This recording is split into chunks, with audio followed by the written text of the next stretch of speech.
จะข้อข้าพเจ้าขออนุญาตเริ่มวาระการสนทนาอยู่ห้องที่หนึ่งนี้เนาะ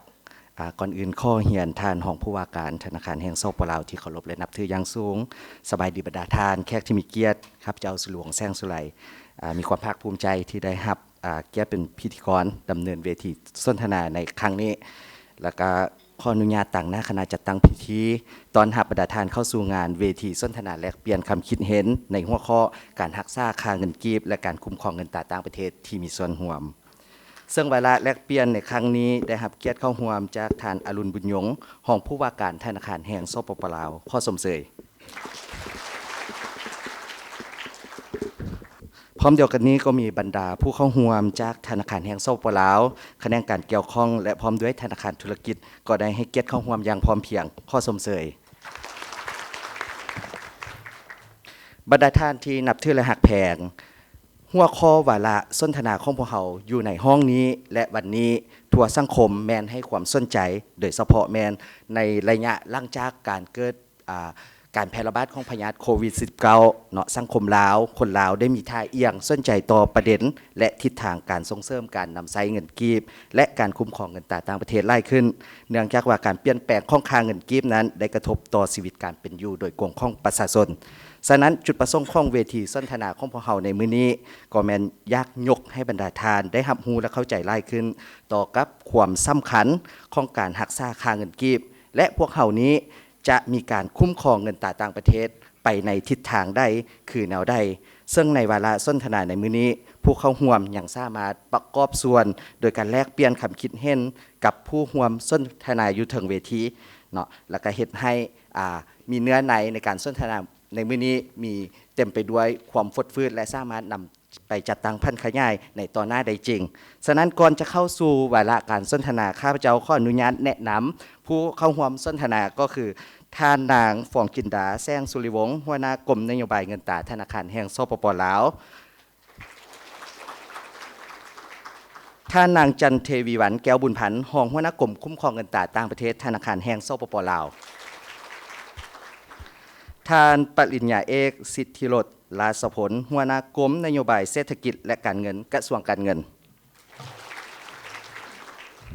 ท่านพันโททองเวียงใส่ยะจันทร์รองหัวหน้ากรมตำรวจเศรษฐกิจกระทรวงป้องกันความสงบท่านปริญญาเอกลีวาเม้งลีบัวเปารองหัวหน้ากรมคุ้มครองและพัฒนาที่ดินกระทรวงเกษตรกรรมและสิ่งแวดล้อมท่านสุรินทร์เรืองคำสิงห์นักเศรษฐศาสตร์อาวุโสของธนาคารพัฒนาอาซีประจำสปปลาวท่านส้มนึกดาวดิ้งนักเศรษฐศาสตร์อาวุโสห้องการธนาคารโลกประจำสปปลาว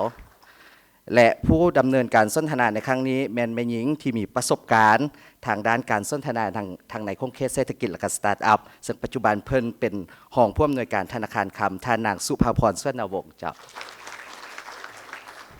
ฉะนั้นบรรดาทานแขกที่มีเกียรติเพื่อบ่เป็นการเสียเวลาข้าพเจ้าจะข้อมอบเวทีนี้ให้กับท่านนางสุภาพรสวนวงศ์ดำเนินวาระการสนทนาเลยเจ้าข้อเฮียนเซินสบายดีตอนเช้าบรรดาทานก่อนอื่นขออนุญาตท่านห้องผู้ว่า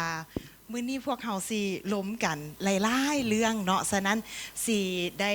ค่อนข้างจะเป็นทางวิชาการหลายกลัวแล้วก็อยากให้ทุกทานประกอบคำคิดเห็นอันโดยส่วนตัวข้าพเจ้าแล้วต้องบอกว่าในเรื่องของการสนทนาที่ติดพันกับเรื่องการคุ้มครองเงินตรานี่แม่นมาดามฟองจินดากับทางท้องหอล้อนี่เพิ่นให้ข้าพเจ้าเหมาใน2 ปีผ่านมานี่เวทีสนทนาได้เพิ่นก็บอกว่าสุภาพรอันนั้นเจ้าต้องเหมาเด้อเพราะว่าเจ้าฮู้เรื่องนี้ก็เลยว่าใน2 ปีผ่านมาในทุกๆการสนทนาที่ว่าอันนั้นติดพันกับเรื่องการคุ้มครองเงินตราหันข้าพเจ้าก็เลยได้ประกอบส่วนและก็ได้เห็นหลายๆความคืบหน้าความก้าวหน้าที่ว่าอันนั้นมาดามฟองจินดาเพิ่นได้รายงานในกล่องประชุมมื้อเช้านี้เนาะเจ้าคันสั้นเพื่อบ่เป็นการเสียเวลามื้อนี้เป็น panel discussion ที่ค่อนข้างหลายทานและก็มาจากหลากหลายฉะนั้นก่อนอื่นเฮามาทำความเข้าใจก่อนว่าเฮากำลังล้มกันเรื่องการคุ้มครองรักษาเงินกีบเนาะเรื่องการคุ้มครองการนำใช้เงินตราแน่นอน BOL นี่เพิ่นมีบทบาทแนวใดแต่ละทานมีบทบาทแนวใดเพราะว่ามื้อนี้มาจากหลากหลายกระทรวงสั้นขออนุญาตทาง กรมนโยบายเงินตาเฮาก่อนมาดามฟองจินดาว่าภาระบทบาทเฮาที่ติดพันกับเรื่องการคุ้มครองเงินตานี่เป็นคือแนวใดเจ้าขอบใจนานาขออนุญาตนานาอันขอแลกเปลี่ยนสั้นๆเนาะเมื่อกี้นี้ค่ะพระเจ้าก็ได้ยกภาพรวมให้บรรดาทานได้เห็นสิ่งเดียวที่พวกเขาต้องการเนาะและพวกเขาอยู่ได้โดยเฉพาะระบบการเงินของพวกเขาก็คือความเชื่อมั่นฉะนั้นความเชื่อมั่นของระบบการเงินของพวกเขามีความสำคัญหลายความเชื่อมั่นดังกล่าวนี้มันผ่านสิ่งที่พวกเขาเฮ็ดเนาะซึ่งวันหนึ่งในหันก็แม่นความเชื่อมั่นในค่าเงินของพวกเขาเนาะที่เป็นพื้นฐานเนาะในการสนับสนุนทุกกิจกรรมการเคลื่อนไหวของเศรษฐกิจสังคมฉะนั้นในขอบของพระบทบาทธนาคารแห่งสปปลาวได้นำพระบทบาทที่ข้าพเจ้ารับผิดชอบในกรอบของกรมนโยบายเงินตราของพวกเขาก็สิหนีบ่พ้นเนาะการคุ้มครองติดตามการกำหนดเนาะนโยบายโดยเฉพาะนโยบายอัตราแลกเปลี่ยนเนาะซึ่งก็ได้ยกแล้วพวกเขาหนีออกไปจากกลไกความเป็นจริงบ่ได้ฉะนั้นกรอบและก็ทิศทางในการกำหนดนโยบายอัตราแลกเปลี่ยนของพวกเขาก็แม่นนโยบายอัตราแลกเปลี่ยนตามกลไกตลาดเนาะที่มีการคุ้มครองของรัฐคีย์เวิร์ดคุ้มครองของรัฐเนาะในแง่ของสภาพเงื่อนไขที่บ่ทันได้สุกงอมหมดทุกสิ่งทุกอย่างมีความจำเป็นจะต้องได้เข้าไปเบิ่งเนาะแต่การเข้าไปเบิ่งต้องบ่ให้บิดเบือนและดีกออกจากความเป็นจริงเนาะเพราะว่าอัตราแลกเปลี่ยนกับบ่ได้ต่างอย่างหรือว่าค่าเงินกับบ่ได้ต่างอย่างกับราคาสินค้าทั่วไปมันถูกกำหนดมาจากความต้องการในการสนองจึงว่ารายละเอียดในกรอบของความต้องการในการสนองมันสิอยู่ในกรอบของการคุ้มครองเงินตราต่างประเทศซึ่งสิ่งดังกล่าวนี้พวกเขาได้เอาใจใส่ติดตามคุ้มครองอย่างใกล้ชิดเนาะซึ่งรายละเอียดข้าพเจ้าสิเว้าเมื่อถึกจอจี้เนาะสิได้เอาเวลาไว้ให้กับบรรดาแพนอลิสต์ผู้อื่นเนาะในการประกอบส่วนตื่มเจ้าขอบใจอะไรมาดามฟองจินดานโยบายเงินตาเนาะบัดนี้มาหลายทานสิบอกว่าเอ้ากรมนโยบายเงินตาก็มีกรมคุ้มครองเงินตาเด๋เพิ่นมีบทบาทแนวใดเจ้ากรมคุ้มครองเงินตาต่างประเทศเจ้าเพิ่นมีบทบาทคือแนวใดเจ้าเนาะก่อนอื่นก็ขอแสดงความนับถือหักแพงมายังทานอรุณบุญยงห้องผู้ว่าการธนาคารในสปปลาวบรรดานักวิทยากรเนาะแล้วก็ผู้เข้าร่วมทุกท่านเวียกงานคุ้มครองเงินตราต่างประเทศนี่ถือว่าเป็นเวียกงานหนึ่งที่มีความสำคัญและจำเป็นเนาะของธนาคารแห่งสปปลาวพวกเฮานี่ในการรักษาเสถียรภาพเนาะทางด้านการเงินตราของชาติแล้วก็สร้างความเข้มแข็งให้แก่ค่าเงินกีบซึ่งว่าเป็นมากหัวใจสำคัญหลักเนาะในการสร้างความเชื่อมั่นให้แก่ระบบเศรษฐกิจโดยรวมในนี้เนาะธนาคารแห่งสปปลาวพวกเฮานี่ก็ได้วางนโยบายเนาะออกหลักการต่างๆนี่ในการคุ้มครองการนำใช้เงินตราต่างประเทศนี่ให้ถูกต้องสอดคล้องตามระเบียบกฎหมายเนาะแล้วก็สอดคล้องตามเศรษฐกิจสภาพเศรษฐกิจมหาภาคแล้วก็เป้าหมายนโยบายเงินตราฉะนั้นหมายความว่าเวียงงานคุ้มครองเงินตราต่างประเทศนี่แม่นถือเป็นกลไกหนึ่งที่มีความสำคัญเนาะเพื่อป้องกันความเสี่ยงจากการผันผวนของอัตราแลกเปลี่ยนและการเคลื่อนย้ายของเงินทุนเนาะหรือว่า capital flow อย่างต่างๆหั่นซึ่งว่าตัวนี้ก็ถือว่าเป็นเครื่องมือหนึ่งที่สนับสนุนในการดำเนินนโยบายเงินตราเนาะดังที่ท่านหัวหน้ากลุ่มนโยบายเพิ่นได้ขึ้นมาหั่นเจ้าอันขออนุญาตลีน่าเนาะลีน่าเข้าใจถูกบ่ว่าง่ายๆว่าเฮานี่เบิ่งในเรื่องของการจัดตั้งปฏิบัติในเรื่องของ implementation ส่วนทางด้านกรมนโยบายนี่เพิ่นสิเบิงเพิ่นวิเคราะห์มาเมิดละว่านโยบายนี่เฮาควรจะวางแบบใดและทางกรมคุ้มครองเงินตราต่างประเทศนี่มาเบิงว่าจัดตั้งปฏิบัตินี่ได้บ่เวิร์กบ่ต้องปรับปรุงแนวใดและสภาพเป็นแนวใดแม่นบ่จะเว้าจังสั้นก็ได้เนาะเพราะว่าคือดังทีข้าพเจ้าได้เว้าเฮาเป็นเครื่องมือสนับสนุนเนาะเป็นถือว่าเป็นนโยบายสนับสนุนหนึ่งให้แก่นโยบายเงินตราเจ้าโอเคเจ้าวันนี้อีกกลุ่มหนึ่งเนาะที่ค่อนข้างน่าสนใจที่มาจากทางกระทรวงการเงินน้องขออนุญาตปรึกษากับทางทานสิทธิรสเนาะว่าในฝากของกรมนโยบายเศรษฐกิจ เนาะเมื่อกี้นี่เฮาเรื่องเงินเป็นกรมนโยบายเศรษฐกิจและการเงินตัวนี้นี่แม่นภาษาอังกฤษเนี่ยเฮาก็สิเบิ่งเรื่อง fiscal policy เนาะอ้ายตัวนี้นี่เฮามีการประกอบส่วนแนวใดในการรักษาค่าเงินกีบและก็บทบาทในการคุ้มครองการนำใช้เงินตราต่างประเทศอ้ายก็เป็นเกียรติอย่างสูงเนาะที่ได้เข้ารับเชิญเข้ามาร่วมในเวทีสนทนามื้อนี้สำหรับเวียกงานของกระทรวงการเงินโดยเฉพาะมันติดพันกับกรมนโยบายเศรษฐกิจและการเงินนี้ถือว่าพวกเขาก็แม่นการโฮมโตจากเวียกงานกระทรวงแผนการเก่าแล้วก็เวียกกรมนโยบายการเงินฉันพวกเขาจะเบิ่งปัญหาหลักๆก็แม่นปัญหาเรื่องการคุ้มครองเศรษฐกิจมหาภาคโดยรวมการส่งเสริมการขยายตัวของเศรษฐกิจและอันสำคัญที่สุดก็เป็นเรื่องการจัดตั้งปฏิบัติหรือว่าการสร้างนโยบายบรรดานโยบายติดพันเกี่ยวกับเรื่องการเงินงบประมาณอย่างสำคัญพวกทางก็สิเห็นแล้วเนาะว่าใจกลางที่สุดของพวกเขาก็เป็นเรื่องเห็นอะไรพวกเขาสิมีฐานรายรับที่ขยายตัวเนาะแล้วก็สามารถเป็นการส่งเสริมเศรษฐกิจพร้อมกันนั้นเบิ่งเรื่องนโยบายรายรับแล้วแน่นอนเราต้องเบิ่งนโยบายรายจ่ายซึ่งนโยบายรายจ่ายนี่ก็สำคัญหลายเนาะจะเป็นการกระตุ้นเศรษฐกิจสุขอยู่ภาคการผลิตและสำคัญก็เป็นการดุลเดียงการคุ้มครองเศรษฐกิจมหาภาคซึ่งมันก็ติดกับปัญหาที่พวกเขาสนทนากันในมื้อนี้แหละชีวะก็แม่นกรมพวกเขาเนี่ยก็เป็นอ้ายเป็นน้องหั่นแหละน้องกับกรมคุ้มครองนโยบายเงินตราหรือว่าเป็นผัวเป็นเมียมันปฏิจักษ์บ่ได้ในองค์ประกอบของเวียกงานการคุ้มครองเศรษฐกิจมหาภาคจะใช้ลุงเลิกต่อเลยบ่หรือว่าตอนนี้ก่อนน้องคิดว่าค่อนข้างแจ้งและอันนึงนี่แม่นนโยบายเงินตราอันนึงนี่แม่นนโยบายการเงินเจ้า monetary policy กับ fiscal policy เนาะเจ้าโอเคขอบใจหลายๆอันICT รถคันสั้นอันนั้นมีกระทรวงที่บ่แม่นกระทรวงเศรษฐกิจบรรณาธิการมื้อนี้ที่มาร่วมกับพวกเฮาอันเป็นกระทรวงป้องกันความสงบอันขออนุญาตทันทองวันเล่าสู่พวกน้องฟังแดว่าทั้งกระทรวงป้องกันความสงบเองนี่มีบทบาทแนวใดในเวียกงานคุ้มครองเงินตราต่างประเทศอ้ายเพื่อให้เฮาเฮ็ดเวียกสอดคล้องกับระเบียบกฎหมายบ้านเมืองเจ้าสบายดีตอนเช้าเนาะขอบใจสำหรับคำถามเนาะ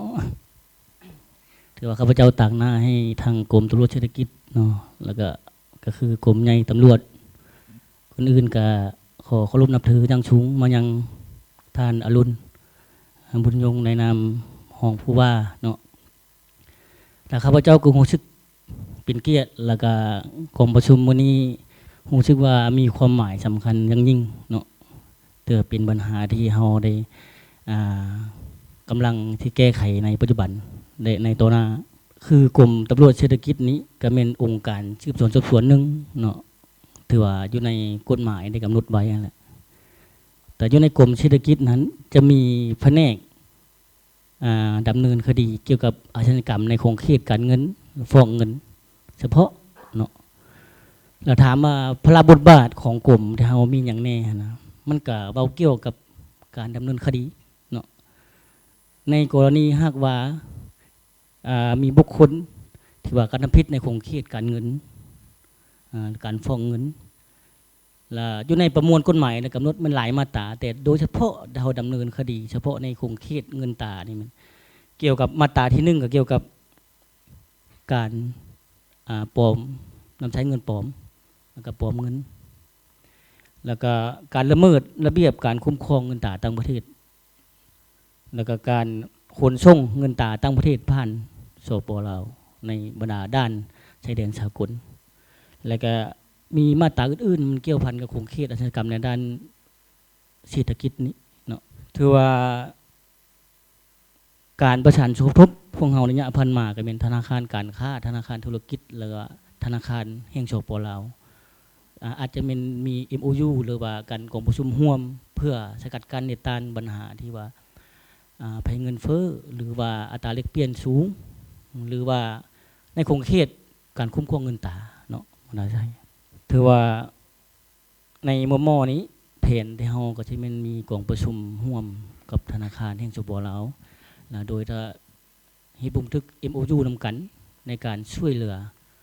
ฉนองข้อมูลให้แก่ทางองค์การสืบสวนพวกที่เราเนาะก็ ก็ในงานสั้นๆจังซั่นเนาะขอขอบใจ เจ้าเข้าใจหลายไอ้ทองวันอันหลายทาน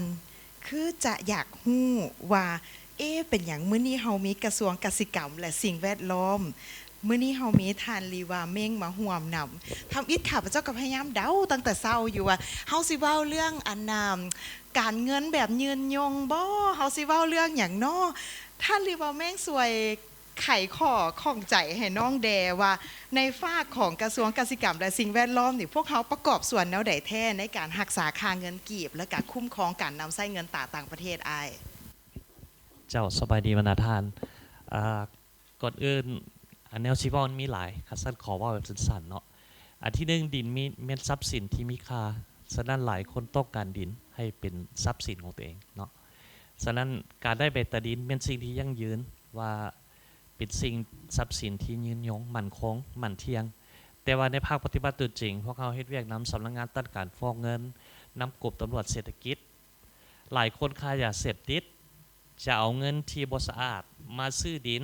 แล้วออกใบตาดินคนที่ค้ายาเสพติดได้ใบตาดินแม่นรับผู้กับเจ้ามีสิทธิ์นำใช้ที่ดินถูกต้องตามกฎหมายสปป.ลาวถ้าบ่ถูกจับในอนาคตเนาะอันนี้ขอย้ำคือเนาะอันนี้เป็นจุดนึงจุดที่สองที่มาแลกเปลี่ยนกับบรรดาท่านเป็นข้อมูลหลายท่านบ่ฮู้ก็คือว่าตั้งแต่ปี2019กฎหมายที่ดินประกาศใช้แม่นเฮาได้มีการปฏิรูปนโยบายหลายเกือบ180มาตราได้ปรับปรุงใหม่หมดกฎหมายที่ดินอยู่ในหันมันได้กำหนดดำรัสไว้ด้วยคอนโดมิเนียมซึ่งท่านนายกได้เซ็นปี2023ที่ผ่านมาฉะนั้นพลเมืองลาวที่ซื้อห้องสุดในคอนโดมิเนียมจะได้ใบตาดินตามอัตราส่วนตัวอย่างดิน1,000 ตารางเมตร60สั้นไผอยู่สั้นที่เท่าไหร่ก็ตามห้องที่ท่านซื้อ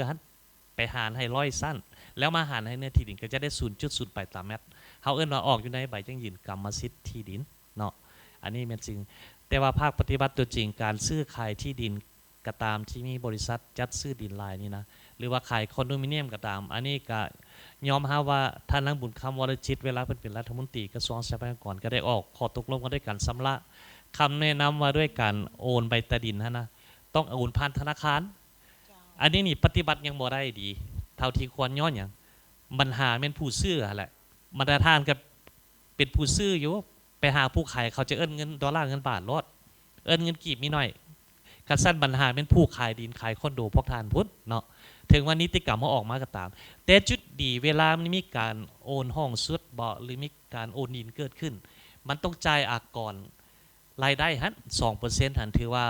คะแนนกสิกรรมและสิ่งแวดล้อมกับคะแนนการเงินไม่ได้ดีต้องเป็นเงินกีบเท่านั้นเนาะคันสั้นข้าพเจ้าขออธิบายเห็นภาพรวมนี้เราอยากฟังการจอดจิ้มของบรรดาท่านหลายก่อนเจ้าขอขอบใจอันนี้น่าสนใจหลายเนาะในอีกมุมมองหนึ่งที่ว่าเป็นการสนทนาในเรื่องของการคุ้มครองเงินต่างประเทศที่พวกเขาโบทันได้เบิ่งในมุมมองนี้อันขออนุญาตไปที่อันทางไอสุรินทร์เนาะ ADB ขาประจำคือข้าพเจ้าเลยอันไอสุรินทร์ต้องซอยน้องแล้วแหละเขาผ่านเวทีกันมาหลายเวทีเมื่อเขาฟังบรรดาทานรีแคปหรือว่าอัปเดตพวกเราในมื้อนี้เนาะอ้ายคิดว่ามีบทเรียนตัวใดที่อ้ายอยากแลกเปลี่ยนในมุมมองของภาระบทบาทของ ADB หรือว่าธนาคารพัฒนาอาซีได้อ้ายเรียนทันห้องผู้ว่าเนาะและก็บรรดาแขกทั้งหลายขอบใจอันนี้เป็นครั้งที่2เนาะครับพระเจ้าถึงซื้อตะกอนเอาไปเว้าเรื่องเงินเฟ้อเจ้าเนาะที่นี่ก็คือว่ามากถือว่าเอิ้นว่าการคุ้มครองโดยเฉพาะเอิ้นว่าการส่งเสริมการนำใช้เงินกีบมันก็เป็นปัจจัยหนึ่งที่ดีและในมุมมองซึ่งว่าทาง ADB ก็ถือว่ามีส่วนร่วมหลายในบรรดาประเทศสมาชิกโดยเฉพาะประเทศอาเซียนเนาะแล้วก็ได้ติดตามในแง่ของวิชาการเลยก็จึงว่าอยากมาสมเทียบว่าลาวเฮานะกับบรรดาประเทศเพื่อนบ้านเฮาอยู่จุดใดนะแค่ว่า5ประเทศแล้วมันค่อนเขาบ่ได้มีปัญหานี้คือจะสิงคโปร์มาเลเซียไทยเขาบ่ค่อยมีและอีก5ประเทศอยู่เบื้องลุ่มก็คือกัมพูชาลาวเวียดนามพม่าและอินโดนีเซียเนาะแต่มาเบิ่งลาวเฮานี่ก็อยากสมเทียบ3ประเทศไอ้น้องซะเพราะว่าผู้นึงหันแล้วแม่นขี้ร้ายหลายเขามีนี่ก็เอิ้นว่าการนำใช้เงินต่างประเทศอยู่ในเศรษฐกิจเขาถือว่าเกือบว่า 90% โอ้เนาะและลาวเฮานี่มันอยู่ในช่วงที่ว่าปัจจุบันนี้ประมาณ 68% เนาะเงินฝากเทียบใส่ปริมาณเงินนั่นที่และเวียดนาม มัน 20% เจ้า อ้าวแล้วก็คือว่าเอาเวียดนามเฮ็ดหยังคือว่าได้ดีแท้แต่เขมรคือขี้ไล่แท้เนาะเขาเขมรอ่อนๆแท้ๆเนาะลาวเฮานี่มาจุดเคยอยู่กลางคือในช่วงนึงเฮาเฮ็ดได้ดีลงมาประมาณ50เจ้าต่ำคือว่าต่ำสุดๆประมาณ 41-42% เนาะถือว่านั่นเราเอิ้นว่าเริ่มจากกลางหักเก้าใกล้เก่งบัดนี้เพราะว่าจากกลางและอ่อนนะและเวียดนามนี่เริ่มการปฏิรูปหรือปรับปรุงเรื่องนี้เพื่อลดพรการนำไส้เงินตราต่างประเทศในเศรษฐกิจเนาะและเขาเริ่มแต่ปี 2011 ที่เป็นเอิ้นว่าเอาจริงเอาจังเนาะคือว่าประมาณเดี๋ยวนี้ก็14 ปีหรือ15 ปีจนดึงลงมาเมื่อก่อนเขาคือเวียดนามก็ขี้ไล่กว่าเฮาแล้วเขาดึงลงมาต่ำและในหลายๆประเทศในอาเซียนหรือว่าในโลกนี้เขาก็ถือยอมรับว่าเวียดนามมีความเด็ดขาดในการจะตั้งปฏิบัติบรรดานโยบายต่างๆซึ่งเวียดนามนี่เฮ็ดนี่ 2-3 อย่างที่จะอยากยกขึ้นมาว่าพ้นเด่นใดอันที่1เนาะเขาเอิ้นว่าห้ามฝากเงินอันนั้นเอิ้นว่าคนเวียดนามเองห้ามฝากเงินเป็นเงินตราต่างประเทศอยู่ในธนาคารอันที่2ห้ามหรือว่าจำกัดได้เนาะในการนำใช้เงินตราและบ่ปล่อยให้ปล่อยกู้เป็นเงินตราอันและตัวสุดท้ายก็เอิ้นว่าเวียดนามเองก็พยายามพัฒนาหลายๆเครื่องเขาเอิ้นว่า financial product เอิ้นว่าผลิตภัณฑ์จะเป็นเพราะปัจจุบันที่เฮาเห็นชัดเจนก็คือเงินฝากแล้วก็มีซื้อพันธบัตรเนาะแล้วก็ซื้อบรรดาตราสารหนี้ต่างๆคือจะซื้อเป็นหุ้นบ่จะเป็นหยังเนาะแต่ว่าเฮาก็เห็นว่าตลาดทุนเฮาก็ใช้เวลา15 ปีผ่านมาแล้วเนาะแต่ก็ยังบ่ได้ขยายยังบ่มีอย่างหลากหลายนะแล้ววันนี้มาอันเขมรทางเขมรนี่ก็ถือว่าค่อนข้างจะเอิ้นว่าธนาคารกลางของเขาเองเนาะก็เอิ้นว่ากลายเป็นคนที่บ่มีบทบาทอำนาจและกายและไปเฮ็ดไปเรื่องแต่เรื่องนโยบายนี่เอิ้นว่าเกิดว่าน้อยที่สุดเนาะ monetary policy แต่ได้เป็นมีแต่ใส่ใจสุ่มใส่เรื่องเขาเอิ้นว่า banking supervision เนาะการคุ้มครองเนาะซึ่งลาวเฮาก็เฮ็ดได้ครึ่งนึงด้านนี้และด้านนี้เฮ็ดครึ่งนึงจังซี่และข้าพเจ้าก็มีความคิดความเห็นโดยสมเทียบเนาะอันนึงซึ่งว่าเฮาเฮ็ดจังได๋เอิ้นว่าสร้างความเข้มแข็งในการคุ้มครองเงินตราต่างประเทศเนาะซึ่งว่าเรื่องนึงก็ให้เรื่องบรรดาสถิติต้องชัดเจนแน่นเนาะแล้วก็ครั้งสำรองนี่สำคัญหลายเราก็หาก็ช่วงนึงนี่คือว่าครั้งสำรองเฮาดีขึ้นเมื่อก่อนบ่เคยขึ้นเกิน2ตื้อตัวอย่างสิเนาะทีนี้สิเฮาคิดว่าเป้าหมายหลักคือว่าท้ายปีให้มันได้3ตื้อแล้วมันสิดีแต่อีหยังก็ยากคันปราศจากว่าเฮาบ่มีเงินแฮนะบุคคลคือกันถ้าคันบ่มีเงินฝากเป็นของตัวเองนะตอนไหนก็คือว่าเงินเข้าก็ออกเงินเข้าก็ออกเนาะมันจะมีความเสี่ยงในการดำรงชีวิตพอสมควรประเทศคือกันและส่งเสริมการใช้เงินกีบซึ่งปัจจุบันก็แมนแล้วก็ยังอยากว่าอีกด้านนึงว่าว่าการประสานงานระหว่างกระทรวงการเงินเนาะท่านป.เพิ่นว่าแล้วว่าคือครอบครัวสงสัยผู้เมียเนี่ยจะบ่ถือกับปานใดซั่นนโยบายมันต้องสอดคล้องถึงแล้วเพราะว่าได้เพิ่นแต่งงานใหม่เพิ่นอันนั้นเพิ่นอันน่ะหากระปับกระทรวงนโยบายต้องสอดคล้องฉะนั้นอันนี้มันจะเป็นระยะกลางหลายกว่าระยะสั้นนี่คือแนวนี้ส่งเสริมการใช้เงินกีบถ้าเป็นไปได้เนาะเท่าใดก็เฮ็ดแต่ระยะกลางคือฝันการพัฒนาตลาดแรงขึ้นเพื่อให้มันมีหลากหลายที่ว่าให้คนลาวเฮาเองเนาะสังคมลาวบ่แม่นแต่ฝากเงินกินดอกเบี้ยนะ 3% 5% 7% แต่ว่าอันอื่นมันก็มีโอกาสแล้วก็พันธบัตรนี้เนาะก็ยังอยากว่าปัจจุบันนี้พันธบัตรนี่คือกระทรวงเงินก็ขายพันธบัตรเป็นเงินตราจะเป็นรูปส่งเสริมหรือส่งเสริมเพราะว่ามันกลายเป็นว่าเฮาเกิดมีปัญหาแล้วเฮาต้องเฮ็ดเนาะมันเลยกลายเป็นข้อจำกัดตลอดซึ่งลาวนี่ตั้งแต่ปี97เฮาก็มีข้อจำกัดอันนึงก็เอิ้นมาแล้วกลับไปว่าเป็นอย่างคนลาวจึงบ่อยากใช้เงินกีบหรือว่าบ่ทอนเงินกีบก็คือมีแต่2อย่างอันที่1คือเสถียรภาพในโลกนี้ก็มี2อย่างเสถียรภาพทางด้านการเมืองกับทางด้านเศรษฐกิจของเฮามาเป็นว่าการบ่มีเสถียรภาพทางด้านเศรษฐกิจและกับเงินเฟ้อสูงในช่วงนึงเงินเฟ้อของเฮาขึ้นฮอด180และลงมาในช่วงเมื่อกี้นี่ก็ถือว่าสูงก็คือ30%เดี๋ยวนี้ก็เลยว่าลงมาแล้วก็พยายามรักษาอันนี้มันต้องใช้เวลาน้องคือว่าเฮาเห็นปัญหาอ้ายและบทบาทของ ADB ที่จะเข้ามาช่วยประสานกับภาครัฐอยู่บ้านเฮานี่อ้ายคิดว่า ADB สามารถประกอบส่วนอย่างได้แน่ในภาระบทบาทที่เขาเป็น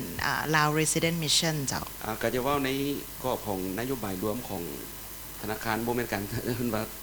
โปรโมตตัวเองเนาะเอิ้นว่าเฮาก็ถือว่าได้มีส่วนร่วมในการพัฒนาหรือว่าช่วยธนาคารกลางในการคุ้มครองเนาะสถาบันการเงินคือ ADB ได้มีส่วนร่วมตั้งแต่ปีหลังจากAsian Financial Crisis นะ เจ้า เอิ้นการปฏิรูปแผนกธนาคารเนาะแล้วก็ปัจจุบันนี้แล้วแม่นเฮาและสนใจเรื่องส่งเสริมสร้างระเบียบการต่างๆเว้าตลาดทุนเราตลาดเงินตลาดทุน เจ้า หรือว่าก้าวไปอีกจุดหนึ่งมื้อหนึ่ง ADB มีเทื่อคันว่ามีเสถียรภาพจะสามารถเอาเงินกีบนี่นะไปออกพันธบัตรระดมเงินตราเข้ามาเปลี่ยนเป็นเงินกีบแล้วก็ฝากต่อ เจ้า อันนั้นคือคันถ้าเป็นไปได้มันก็คือจะอันนึงที่สร้างความต้องการให้เงินกีบ เจ้าโอเคหมายความว่าอันสั้นๆก็คือว่า ADB นี่ประกอบส่วนเฮ็ดแนวใดนอกจากการส่งเสริมเงินกีบที่ว่าหลายท่านเฮ็ดไปแล้วนี่แม่นว่าสร้างให้เงินกีบเนี่ยเป็นที่ต้องการ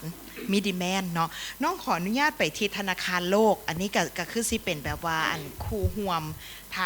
ทางองค์การจัดตั้งสากลที่ว่าเพิ่นประกอบส่วนมาค่อนข้างหลายคือกันทั้งธนาคารโลกนี่เพิ่นมีบทบาทแนวใดในการประกอบส่วนในเรื่องของการรักษาค่าเงินกีบแด่ทางไอ้สมนึก สำหรับธนาคารโลกคิดว่าก็โดยรวมกับบรรดาจะตั้งองค์การสากลเนาะต้องเข้าใจว่าองค์การสากลมันเป็นองค์การหนึ่งที่นำเข้าเงินตราเข้าประเทศเนาะโดยการหลายรูปแบบโดยผ่านกลุ่มการช่วยเหลือล่าเป็นกรานบ่การให้กู้ยืมบ่มากันพัฒนาประเทศหรืออย่างที่โดยผ่านกลไกของการกู้ยืมเป็นโลนมันจะแยกไป2ประเภทว่าเงินกู้ยืมที่ว่าผ่อนผันเงินกู้ระยะยาวดอกเบี้ยก็ต่ำสำรากก็ง่ายเนาะหรือว่าบางช่วงบางประเทศก็เป็นอาจจะให้เงินกู้ที่ว่าเป็นคอมเมอร์เชียลที่ดอกเบี้ยสูงสำรากก็ยากแดและอยู่ในนี้สำคัญเลยเป็นว่าธนาคารโลกและองค์การจัดตั้งสากลต่างๆโดยเฉพาะมีสถาบันการเงินสากลที่มี IMF IDB World Bank ที่อยู่ร่วมกันนี่จะมาเน้นเรื่องมหาภาคหลายเนาะยิ่งใส่พลบทบาทและความได้เปรียบของตัวเองทั้งสั้นในด้านองค์กรนะก็ได้ให้การช่วยเหลือปฏิรูปหลายภาคส่วนหลายแขนงการอยู่ในนี้เนาะแล้วก็อยากให้ท่านเราชาร์ตตัวนั้นขึ้นให้เนาะตัวที่ว่าขอมาน่ะข้าพเจ้าก็ชาร์ตบางทีที่ว่าโซ่ตัวนึงนะเป็นเฟรมเวิร์กไม่หลายข้าพเจ้ายืมน้ำมาดามฟ้องจินดามาเมื่อเช้าในที่ว่ายืมผิดเวอร์ชันแล้วกลายเป็นภาษาอังกฤษอันนี้ขอโทษหลายต้องเรฟเฟอเรนซ์มาดามฟองจินดาอยู่ด้านลุ่มเนาะไอ้สมนึก เจ้าของเพื่อนเป็นภาษาลาวที่ว่ากูปีพิษนั่นแหละกูไปกลายเป็นภาษาอังกฤษซึ่งในนี้สำคัญที่ว่าองค์การจะตั้งสากลรวมทั้งธนาคารโลกสามารถช่วยได้นะที่ความจริงแล้วธนาคารโลกให้การช่วยเหลือในหลายแขนงการเนาะทีมงานที่มาเมื่อนี้ก็เป็นทีมงานมหาภาคมันตรงประเด็นที่ว่าจะล้มเรื่องต่างเงินเฟ้อต่างเลเปียนเป็นตรงประเด็นแล้วตัวล้มกันได้แต่ธนาคารโลกเฮ็ดอย่างใดขอว่าเอาเต็นสมมหาภาคในซะเพราะว่ามันเว้าแล้วมันหลายที่บ่ความเป็นวัฒนธรรมแต่อยู่นั้นนี่อยากเน้นว่า4พรรคส่วนใหญ่เนาะที่มาดามเพิ่นว่า4บัญชีใหญ่ของมหาภาคนี่นะส่วนการปฏิรูปใน4พรรคส่วนนี้เป็นสิ่งที่สำคัญเพื่อให้มีความสมดุลตราบใดบ่มีความสมดุลเนี่ยบ่ต้องเว้าถึงว่าเงินกี่สิมีค่าหรือบ่มีค่าแต่ลีเปลี่ยนสิ่งจริงๆเลยบ่จริงๆแต่เงินเฟ้อสิเกิดหรือบ่เนาะถ้าเฮาต้องเบิ่งแต่เบิร์ดไอวิวลงมาน่ะแต่เบิ่งที่ทางนูมาก่อนแล้วก็สิมาถึงรากฐานเนาะฉะนั้นนี่สำคัญในนับส่วนตัวเราอยากให้เบิ่งว่าแต่ละภาคส่วนมันมีจุดบอดอยู่ใส่เนาะแล้วธนาคารโลกโดยเฉพาะว่าในการให้การช่วยเหลือเขาจะมาเฮ็ดบุญวิจัยเบิ่งก่อนว่าบ้านเฮามีปัญหาอยู่ใส่ซี่คงเคในจุดอ่อนมันอยู่ใส่เขาจึงสร้างโครงการขึ้นมาให้การช่วยเหลือสิ่งที่เฮ็ดได้ดีอยู่แล้วแน่นอนเพิ่นก็บ่ต้องการช่วยเหลืออยู่แล้วฉะนั้นเฮาต้องมากำหนดตัวนี้ก่อนเนาะสัญญาณนี่มาเบิ่งเห็นอย่างใดเนาะสัญญาณนี่ทั้งกลางเขาจะเห็นเรื่องราคามันมีอัตราแลกเปลี่ยนเรื่องค่าเงินกีบเรื่องนี้อยู่ข้างหลังก็จะมีอัตราเงินเฟ้อที่เชื่อมกันโดยกงกับอัตราแลกเปลี่ยนนี่เนาะสัญญาณนี่เขาต้องมาเบิ่งว่าเบื้องเทิงก็เป็น external sector นะแล้วไม่ว่าเรื่องการส่งออกการลงทุนต่างๆนี่แหละว่าสุดท้ายก็ว่าเรื่องการนำเข้าเงินตราเข้าประเทศเนาะอันนี้ก็เป็นสิ่งที่สำคัญเรื่องว่าเงินตราไหลออกประเทศมีอย่างใดส่วนนี้นะเขาก็เบิ่งในจุดนี้ถึงแต่เรื่องการช่วยเหลือเพราะเขาเห็นปัญหาลักๆในปัจจุบันนี่นะปัญหาที่ว่ากระทบเรื่องเงินกีบกระทบเรื่องอัตราเงินเฟ้อก็มีปัญหาเรื่องภาระหนี้สินบ้านเฮาตัวนี้มีภาระหนี้สินที่นักหน่วงที่เขาต้องได้สำระเนาะปีละตื้อไปฉะนั้นเงินตราที่เขามีเขาออกต่างประเทศหมดนะแต่สิ่งที่อย่างหนึ่งที่คนเข้าใจอยู่นั่นนี่เป็นว่าคันจะให้เงินกีบแข่งค่านี่คือหลายทานว่ามันต้องสร้างดีแมนด์ดีแมนด์เงินกีบมันแสดงออกอีบอลใดเนาะบ่หมายคือว่าคนเขาถือเงินกีบซื้อขายเงินกีบภายในเลยเป็นว่าโจ๊บบ่แม่นเขาต้องเข้าใจมหาภาคว่าประเทศเฮาเป็นประเทศที่เปิด 95%เขาต้องได้นำเข้าเจ้าชี้จ่ายเงินพัฒนาโครงการรัฐงบประมาณรัฐเงินกี่อย่างก็แล้วแต่สุดท้ายมาจะต้องอย่างจะต้องได้นำเข้าการผลิตเฮายังอ่อนแอจะต้องนำเข้าเงินกี่ไปซื้อบ่ได้นำเข้าข้ามฟังซื้อเพื่อเอาเงินบาทใกล้ๆบ่ว่าบ่ถ้าไปไกลๆให้ใช้เงินตาหลาย เจ้า ฉะนั้นสิ่งจำเป็นเขาต้องมีเงินตาให้หลายในประเทศเฮาใน liquidity เนาะ เจ้า ซองมานี่ถ้าจะได้ liquidity จะได้เงินตาหลายเขาก็ให้ได้กลับมาสู่เรื่องการส่งออกนี้ เจ้า ดึงดูดการไหลเวียนของเงินตราเข้าประเทศเนาะพัน ODA บ่พันโครงการอื่นๆหรือว่า remittance system สามารถนำเข้ามาได้ ซึ่งอันนี้แม่นเวียกของ World Bank บ่หรืออ้ายกำลังบอก ที่ตามมหาภาคนี่ โอ บอก เค อย่างหนึงว่าในการช่วยเหลือนะเมื่อกี้ลืม เจ้า บอกว่าเฮานอกจากเงินกู้เงินโครงการพัฒนาการปฏิรูปเขายังเห็นเรื่อง advisory service โอเค ให้คำปรึกษาให้กันแลกเปลี่ยนความรู้ เจ้า คือมื้อนี้เฮามานั่งกันแลกเปลี่ยนนี่แหละ โอ้ คือ คัก กันแลกเปลี่ยนพักพื้นมาอะไรในประสบการณ์ที่ได้แต่พันมาใน2ปีพันมาในบอกความจริงครับก็ได้เฮ็ดเวียกใกล้ชิดกับธนาคารกลางอยู่แล้ เจ้า วช่วงเพิ่นพบปัญหาอัตราเงินเฟ้อสูงเพิ่นเกิดเขาก็ได้ล้มกันว่าอัตราเงินเฟ้อเหตุผลย้อนหยังอัตราแลกเปลี่ยนเงินกีวอนค่าสาเหตุมันย้อนหยังแล้วเขาจะมีมาตรการแนวใดมีนโยบายแนวใดเนาะเลยเป้าหมายหลักๆที่ข้าพเจ้าอยากเอาตัว4ตัวนี้มาเสนออยู่นี่มันว่าโครงการที่ว่าท่านฟ้องจินดาได้นำเสนอไปมื้อเช้านี่มันว่าเวียกมหาภาคนี่นะบ่แม่นว่าธนาคารกลางเป็นผู้ที่นำโดยกงและสิเฮ็ดได้ผู้เดียวเนาะอย่างเส้นหนึ่งให้ทุกภาคส่วนได้เข้าใจว่ามันมี4ภาคใหญ่ที่ต้องพี่น้องนำกันแล้วมันลิงเกจสิบันว่าไปมาสิ้นไปประมาณนี่แหละขณะอัตราแลกเปลี่ยนบ่เฮ็ดเวียกภาคส่วนอื่นได้รับการกระทบเนาะภาคส่วนอื่นบ่เฮ็ดเวียกอัตราแลกเปลี่ยนได้รับผลกระทบแต่เงินเฟ้อจะเพิ่มขึ้นสิน่ะสั่นมันเป็นเรื่องที่เขาต้องเข้าใจว่า4ภาคส่วนมันลิงกันจังไดแต่ละกระทรวงที่เกี่ยวข้องเนาะมื้อเช้านี้ท่านพงษ์จินดาได้ไล่ลงมาแล้วกระทรวงได้รับผิดชอบเรื่องงานอย่างนั้นน่ะสิบ่ลืมคืนนี้ฉะนั้นเป็นจุดที่สำคัญว่าต้องได้เบิ่งคือแนวใดเนาะเบิ่งกระทรวงการเงินปัญหาใหญ่นี่ต้องเพิ่มรายรับให้สูงเนาะเพิ่มรายรับให้มันสูงเปอร์เซ็นต์ GDP ประชาชนมันมีให้สูงถ้าเงินแต่ต่างประเทศได้เงินกี่ต้องให้สูงอยู่หั่นซองมาปัญหาหนี้สินต้องได้แก้ไข เจ้า เงินตราที่ไหลออกเป็นตื้อแต่ละปีทั้งที่จะเอามาพัฒนาประเทศทั้งที่จะเอามาสร้างสรรค์หรือว่าอัดฉีดเขาในเงินตราให้เงินตราไหลเวียนไหลขึ้นให้รีเซิร์ฟเพิ่มขึ้นหลายๆอย่างที่เนาะระยะ2 ปีที่ผ่านมาธนาคารกลางก็ใช้นโยบายที่จำกัดคือว่าแหละเนาะเขาก็ใช้หลายสกุลได้นะนโยบายก็มีข้อจำกัด เจ้า ใช้ทุนความสามารถหลายๆอย่างก็ถือว่าก็พยายามกระตุ้นให้อัตราแลกเปลี่ยนมันคงที่แต่เงินเฟ้อมันลง ท่านสมนึกน้องเข้าใจดีว่าไอ้ให้ advisory หลายอย่างแก่ธนาคารกลางเนาะฉะนั้นเพิ่นประกอบส่วนบทบาทของเพิ่นแม้นในเรื่องให้ความรู้วิชาการแม่งต่างๆแล้วนี่เป็นต้นน้องคิดว่าน้องขออนุญาตกลับมาที่มาดามฟ้องจินดาหน่อยหนึ่งเฮาเว้านี่ภาพค่อนข้างจะใหญ่หลายๆท่านอยู่นี่สิบอกว่าเวียกพวกทานคือหลายแท้แล้วพวกทานเฮ็ดอีหยังที่ว่ามันติดพันกับประชาชนพวกทานเฮ็ดอีหยังที่มันมี impact หรือมีผลกระทบต่อสังคมลองยกตัวอย่างเวียกของทานให้เป็นรูปธรรมและก็เล่าสู่พวกเฮาฟังว่าสิ่งที่เฮ็ดผ่านมามีผลกระทบแนวใดต่อประชาชนและสังคมอาจจะขออนุญาตเริ่มที่มาดามฟ้องจินดาก่อนเพราะว่าเป็นเวียกนโยบายค่อนข้างจะต้องดีฟไดฟ์หน่อยนึง จินตนาการสิยากเลยเนาะนโยบายตรงในข้อ อันที่จริงกันน่ะบรรดาทานก็เห็นแล้วเนาะอัตราแลกเปลี่ยนดิ่งติงเท่าใดคือกระทบละเนาะวันนี้เฮ็ดจังไดบ่ให้มันนิ่งปะมันไว้จับมันไว้มันบ่แม่นแนวนั้นเลยเนาะคือเว้าแล้วบางนึงก็กลับไปคืนอีกถึงแม้เฮาอยากจับใจจะขาดอยากให้มันอยู่ใจสิขาดหรืออยากให้มันแข็งเพราะฮู้ว่าเฮาเป็นเน็ตอิมพอร์ตมันจับบ่ได้ฉะนั้นสิ่งที่พวกเขาเฮ็ดนี่หลายอย่างเนาะเฮ็ดทั้งในตู้ของพวกเขาเองเฮ็ดทั้งในตู้ของกันน่ะบรรดากลุ่มอยู่ในทหรเฮ็ดทั้งกับบรรดากระทรวงก็คือมึงนึงนี่นานาคืออันยกขึ้นแบบบ่เข้าใจว่าเป็นอย่างแต่ละภาคส่วนได้มานั่งตั้งแต่อันนั้นมีเวลาแห่งชาตินี่ถือว่ากวดมาหมดเลยเนาะอันใดเป็นแหล่งเงินเป็นไผเป็นผู้ใช้เงินดิสออกมาดีมานด์ซัพพลายอยู่บนใดเฮาสิดึงบนใดเข้าบนใดสิออกด้วยความจำเป็น333เกิดขึ้นเวลานั้นเขาจะว่าอยู่ในนี่โดยเฉพาะธนาคารธุรกิจเนาะหรือว่าหอหน่วยอันนั้นวิสาหกิจก็สิมีคำถามแต่ปัจจุบันนี้ก็ยังมีคำถามอันนั้นเป็นอันหนึ่งที่เห็นเนาะและก็กระทบ และก็เห็นได้จะแจ้งว่าคลังสำรองได้เพิ่มขึ้น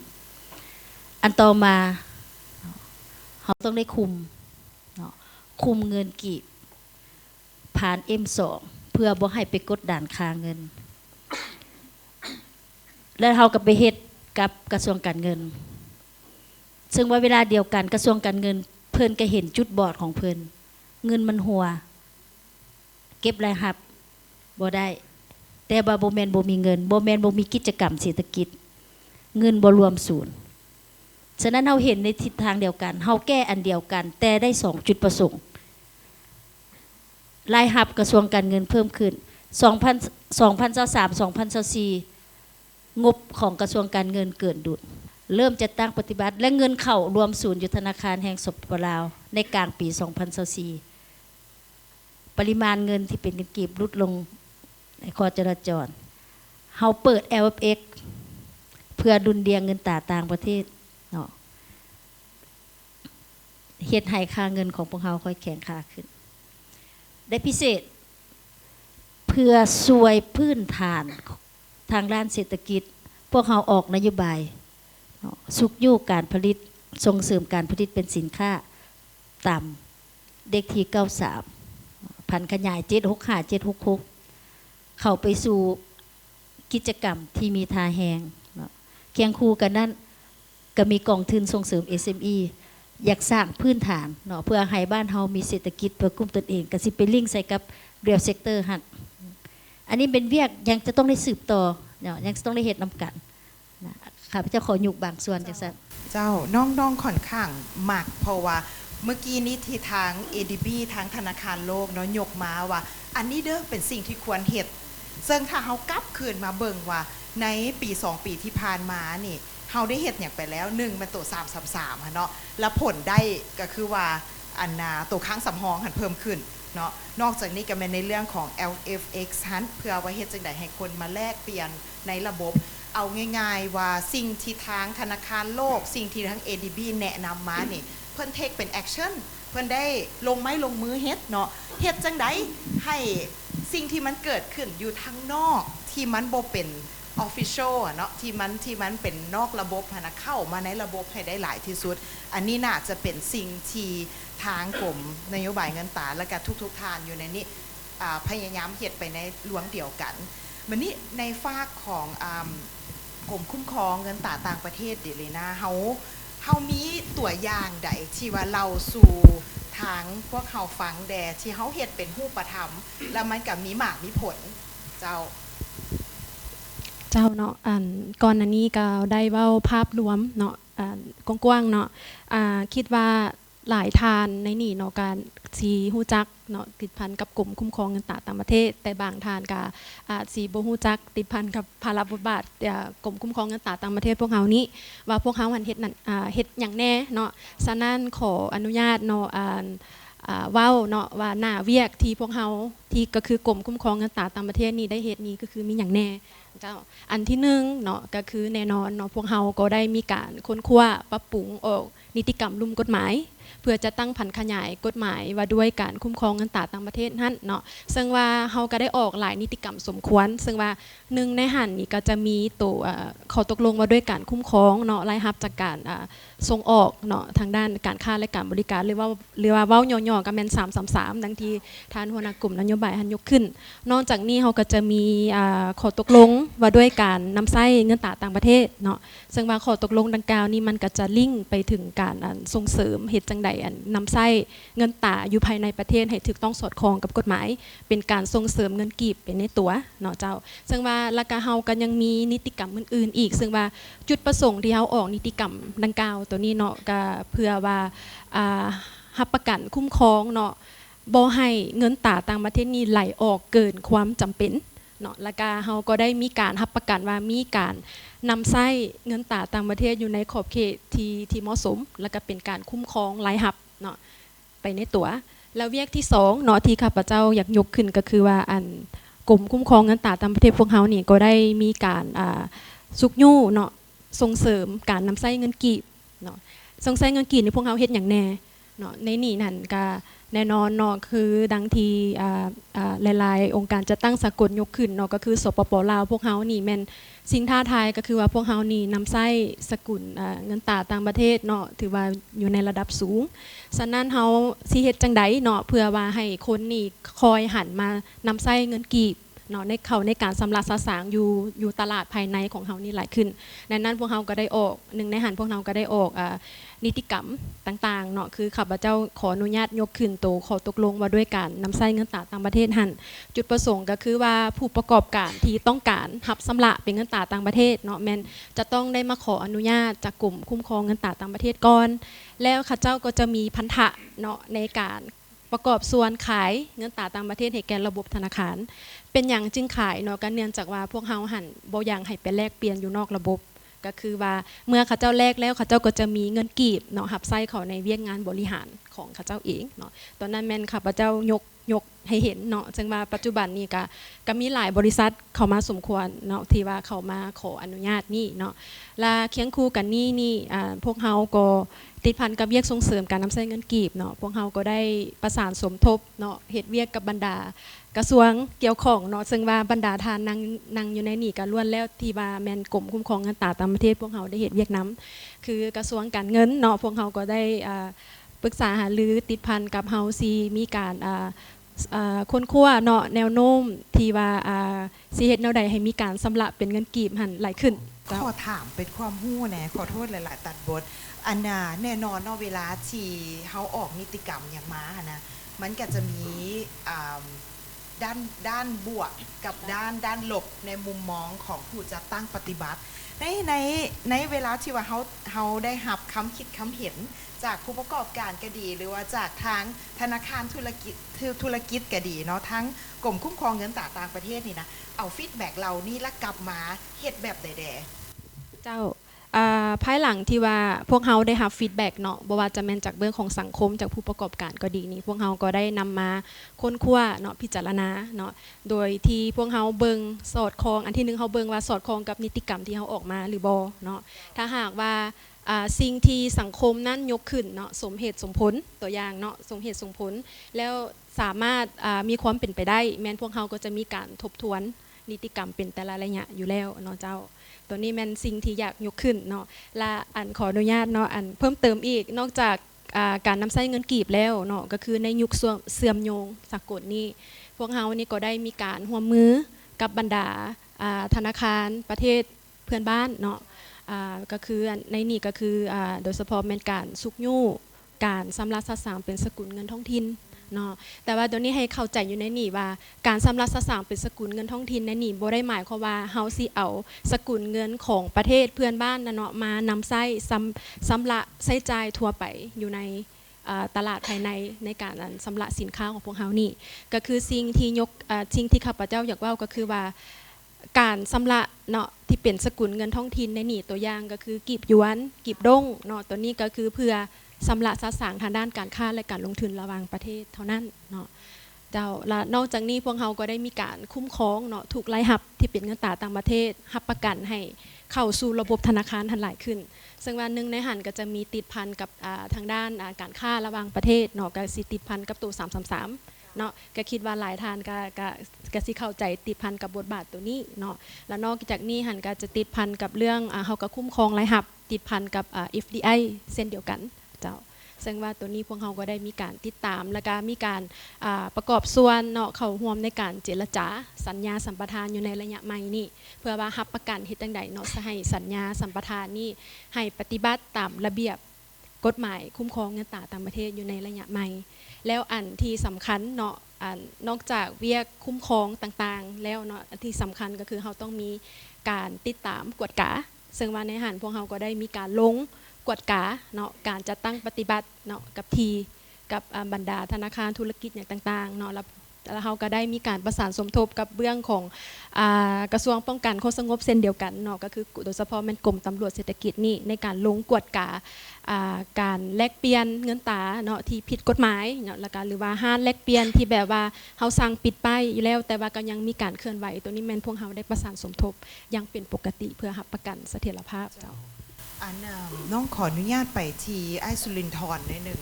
อันมาตรการเรานี่นะไอสุรินทร์ถือว่าเพิ่นได้ปฏิบัติตามสิ่งที่ควรจะถูกแก้ไขแล้วมันบ่อายก็ถือว่าถูกเนาะเพราะว่ามันก็เป็นมาตรการที่ฮีบด่วนหลายประเทศกับเจ้ากับปฏิบัติ ก็ยังว่าเดี๋ยวนี้นะว่า policy coordination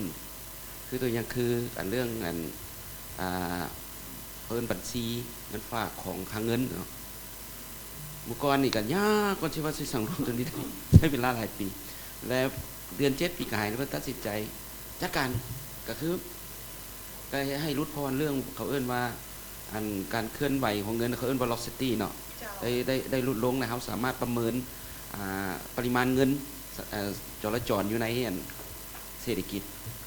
และก็อยากให้ว่าอีกอันนึงก็เอิ้นว่าความต้องการเงินกีบนี่นะ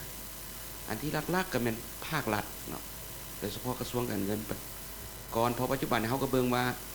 งบประมาณที่เก็บแต่ละปีมันเพียงประมาณ 20% ของปริมาณเงินเนาะจะให้เราเห็นว่าความต้องการมีแต่ 20% และอีก 80% เด็กก็คือว่าที่ว่ามาเลย 70% มันความต้องการเงินต่างประเทศเนาะและอีก 10% เป็นความต้องการของสังคมแต่ช่วงเงินเป็นเอิ้นว่าผู้หนึ่งแล้วเราก็ถือว่าตัวลิ้นรักแล้วใหญ่แล้วหับไป 20%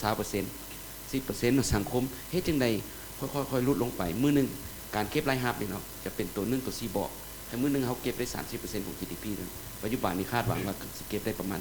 20% ของ GDP นะเจ้าขอบใจสุรินทร์จึงว่า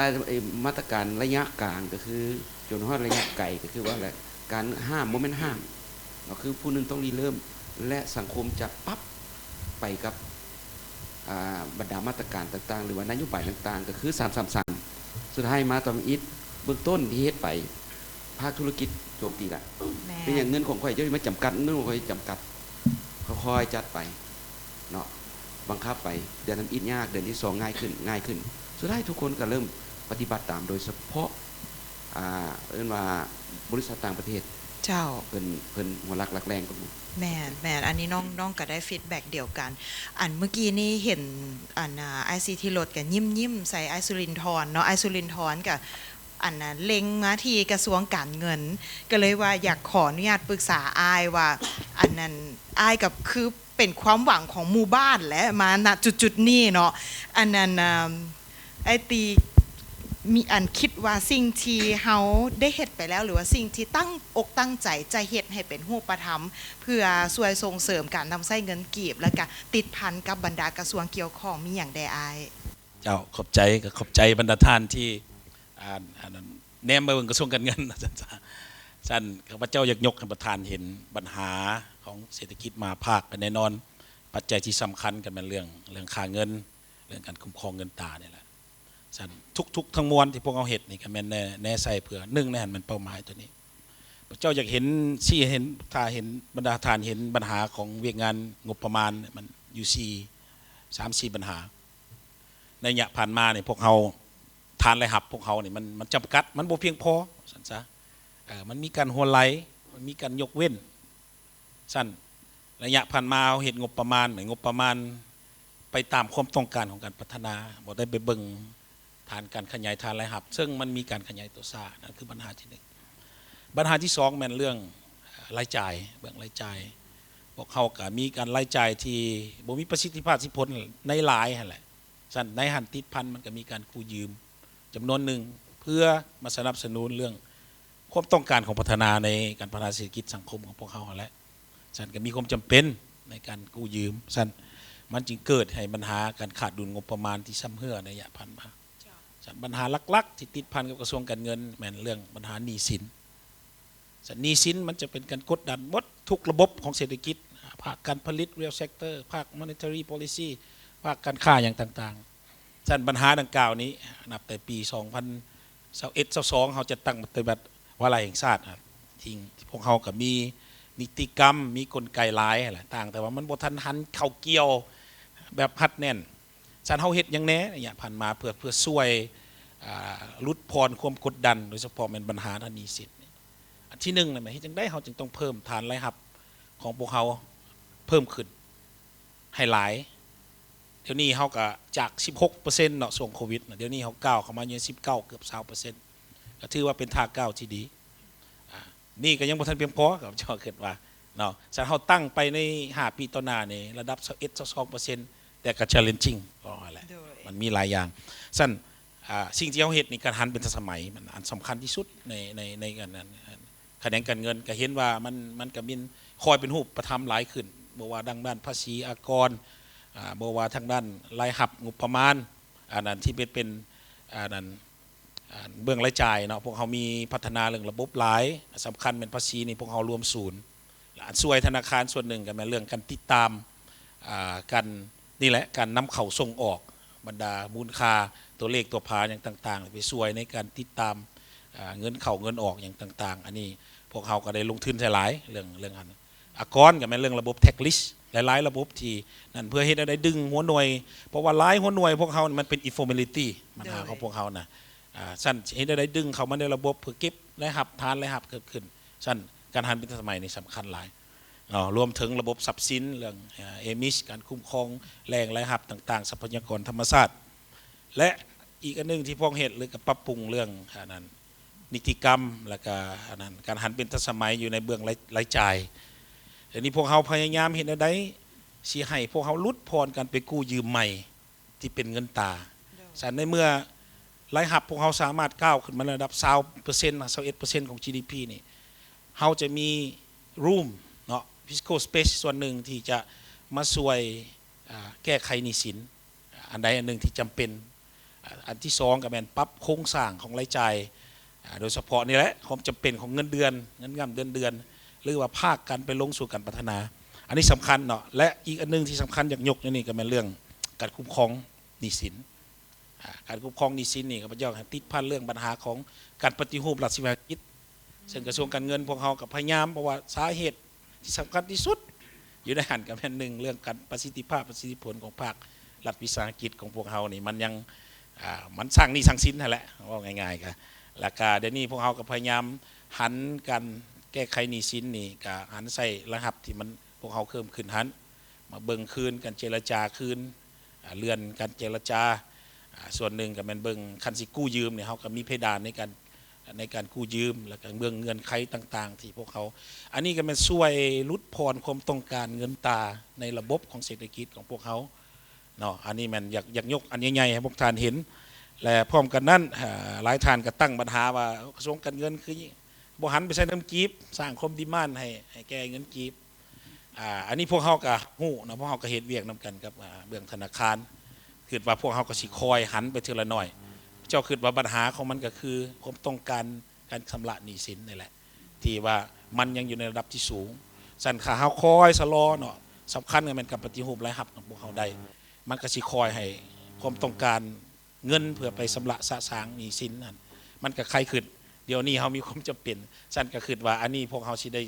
สืบต่อเหตุเรียกนำกันเนาะอยากว่าให้ผู้ทานเห็นว่ามันก็เป็นลักษณะแนวนั้นแหละอีกจุดหนึ่งข้าพเจ้าคือว่าติดพันกับบทบาทของกระทรวงการเงินนี้พวกเขาก็มีบทบาทในการส่งเสริมภาคการผลิตเช่นเดียวกันกับธนาคารอันนี้พวกเขาคือว่าควรสิได้เหตุเรียกนำกันในตอนหน้าตื้มกองทุนต่างๆหรือว่าเป็นเงินทุนที่เขาประกอบใครSME จำนวนหนึ่งอันนี้ก็เป็นประกอบจากกระทรวงการเงินมันก็เพื่ออยากสร้างความเข้มแข็งกันแหละแต่ว่าสิ่งที่เขาต้องได้เหตุต่อหน้านี่เงินที่เขาปล่อยไปสุกยุ่งภาคการผลิตส่วนใดส่วนหนึ่งมันสุกยุ่งเศรษฐกิจแท้บ่มันมีปัญหากันใดอันนี้กระทรวงการเงินต้องได้สืบต่อเหตุเวียกอยากเว้าย่ออย่างสั้นก่อนน้องคิดว่าชัดเจนเนาะอยู่เทิงเวทีนี่น้องว่าเฮามีแต่ท็อปอีโคโนมิสต์ของประเทศก็คือน้องว่าบ่แม่นแต่ทานสิทธิรถที่เป็นความหวังของหมู่บ้านแต่ว่าในเวทีนี่น้องคิดว่าเฮาเห็นปัญหาแล้วเฮาฮู้ว่าปัญหามันเลิกปานใดเนาะแล้วก็เฮาสิแก้ไขแบบใดน้องว่าส่วนตัวแล้วเฮามาถึกทางอยากขออนุญาตไปทีทานทองวันน้อยหนึ่งอายคือหลายๆครั้งที่เฮาบอกว่าเฮามีนิติกรรมเฮามีทุกอันทุกแนวแหละแต่ว่าการจัดตั้งปฏิบัติหรือว่าการบังคับใช้กฎหมายทุกมื้อนี่เป็นแนวใดอายในฝากของพวกอายได้ลงมืออีหยังแดในเรื่องของการจัดตั้งปฏิบัติขอดนิติกรรมเจ้าสบายดีเนาะถือว่าอีกเทื่อนึงตัวนี้ก็หลายท่านก็ได้มีความเห็นมาแล้วเนาะถือว่าตัวนี้เป็นเวียกงานสกัดกั้นก็คือทางคำถามโจจีมเนาะแต่ว่าเวียกงานสกัดกั้นนี้เราจะได้เฮ็ดอยากให้มีผลสำเร็จหรือว่ามีมากผลแนวใดฮะมันต้องอิงใช้การประสานสมทบเนาะหลายภาคส่วนก็เว้ามา ความหมายว่าเราต้องมาเอาเข้าสำนวนครัวเดียวกันเนาะรายกระทรวงธนาคารการเงินการค้าหรือว่าด้านสากลที่ว่านำเงินเข้าหรือว่าอีกต่างๆอื่นมาเป็นเวียกงานสกัดกันในกรณีว่ามีเอกสารนิติกรรมในทุกๆกระทรวงมีเอกสารมุดนิติกรรมในการรับใช้ในการเคลื่อนไหวแก้ไขปัญหาเกี่ยวกับการคุ้มครองเงินตราแต่ต่างจากว่าเฮายังบ่เอาลงถึงท้องถิ่นยังบ่ลงถึงบรรดาภาคส่วนที่บริโภคเกี่ยวกับเวียกตัวนี้เนาะถึงชั้นล่ะเวียกงานเฮาต่อไปก็เป็นการประชาชนพบกับการโฆษณาให้ถึงว่ามันผลกระทบแนวใดและเฮ็ดไปมันผิดแนวใดและแจ้งการนิติกรรมหรือกฎหมายเดี๋ยวนี้มีหมดแต่ว่าโคตรการโฆษณาเฮายังบ่ทั่วถึงถึงชั้นเนี่ยต่อไปนี้ข้าพเจ้าคิดว่าเป็นเวียกที่ต้องได้ประชาชนพบกันอย่างเน้นแก่นลักๆที่เป็นกระทรวงคือธนาคารนี่กับกระทรวงการเงินกระทรวงการค้าหรือองค์การอื่นที่มันเกี่ยวพันกับเวียกตัวนี้คือตำรวจเฮาก็เป็นเวียกนึงที่ว่าระเบียบการทุกอย่างกระทรวงเกี่ยวข้องออกมาหมดแต่เพียงแต่ตำรวจเห็นว่าผู้ใดเคลื่อนไหวผิดหรือว่าไปช่วยใช้นิติกรรมหรือว่าช่องว่างอันน้อยๆของนิติกรรมดังกล่าวไปเฮ็ดแนวที่บ่ถูกต้องแล้วเฮ็ดให้มันมีกระทบหลายอันนะครับเจ้าคิดว่าเป็นการประชาชนทุบหลายกว่าเนาะเจ้าทำความเข้าใจซึ่งกันและกันเนาะอยากขออนุญาตมาทางไอรีว่าเม้งไอมีอย่างเสริมในจุดนี้บ่ไอในเรื่องของเวียกที่ทางกระทรวงพวกเราได้เฮ็ดที่ติดพันกับเรื่องอันตัวนี้อาจจะยกตัวอย่างให้พวกน้องฟังจักหน่อยนึงเจ้าก็อยากเป็นข้อมูลใหม่สำหรับบรรดาทานเนาะคาดว่าภายในอาทิตย์เดือนนี้แหละรัฐมนตรีจะเซ็นขอตกลงว่าด้วยดินเป้าวางซึ่งกรมที่ดินในเมื่อก่อนก็ได้เฮ็ดเวียกกับกรมสวยสาหกรณ์กรมคุ้มครองที่ดินกสิกรรมกรมเคหะพังเมืองเนาะเหตุผลที่เฮ็ดเวียกร่วมกันย้อนอย่างคือบรรดาทานทราบเวลาพวกเขาออกใบตดินพวกเขาจะออกใบตดินตัวอย่างหมู่ข้าพเจ้าออกใบตดินให้ท่านบุญเลิศใบตดินปลูกสร้างบวกใบตดินกสิกรรมเขาจะบอกจากเถื่อเขาจะออกแต่ใบตดินประเภทเดียวแต่ถ้าหากท่านบุญเลิศนำไส้ดินนา1 เฮกตาร์ไปปลูกห้านคาราโอเกะปลูกโรงงานอุตสาหกรรม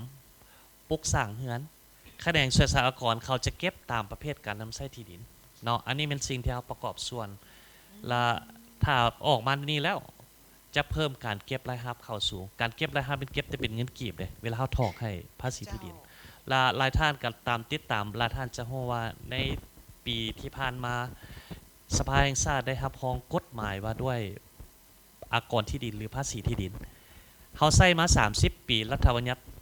01อัตราภาษีที่ดินแมน80 กีบดินปลูกสร้างยุพงศรีกับ80 กีบนครหลวงกับ80 กีบเห็นบ่แต่พวกท่านจะเห็นว่าตั้งแต่ปีกลางแม้พวกท่านเสียภาษีที่ดินภายอยู่ในตัวเมืองจะเสีย 3-4 เท่า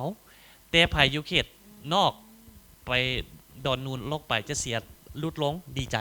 แต่ผู้อยู่ในเมืองจะเสียหลายเนาะอันนี้มันเขาปรับไปตามกลไกอันเศรษฐกิจตลาดเนาะคันซั่นภายหลังรัฐมนตรีเซ็นขอตกลงออกมาแล้วก็เช่นให้การเก็บรายรับของพวกเขาเพิ่มขึ้นประกอบส่วนในฐานข้อมูลที่อันทางกระทรวงการเงินให้สิทธิลดยกขึ้นมาล้านที่2มันไผมีดินลายกระเขี้ยวขายออกเนาะเพราะว่าบ่สิเว้าต่อไปมันยังมีดำรัดมาด้วยการถอนสิทธิ์นำเส้นที่ดินเนาะก็ตั้งแต่สมัยท่านสมมาตรเป็นรัฐมนตรีก็ได้สร้างอันกฎหมายที่ดินปี2019ได้กำหนดดำรัดว่าด้วยการถอนสิทธิ์นำเส้นที่ดินพวกเขาเดือนจะมาจะเฮ็ดเวียกนำกระทรวงการเงินกฎการความสอดคล้องและเข้ารัฐบาลดำรัด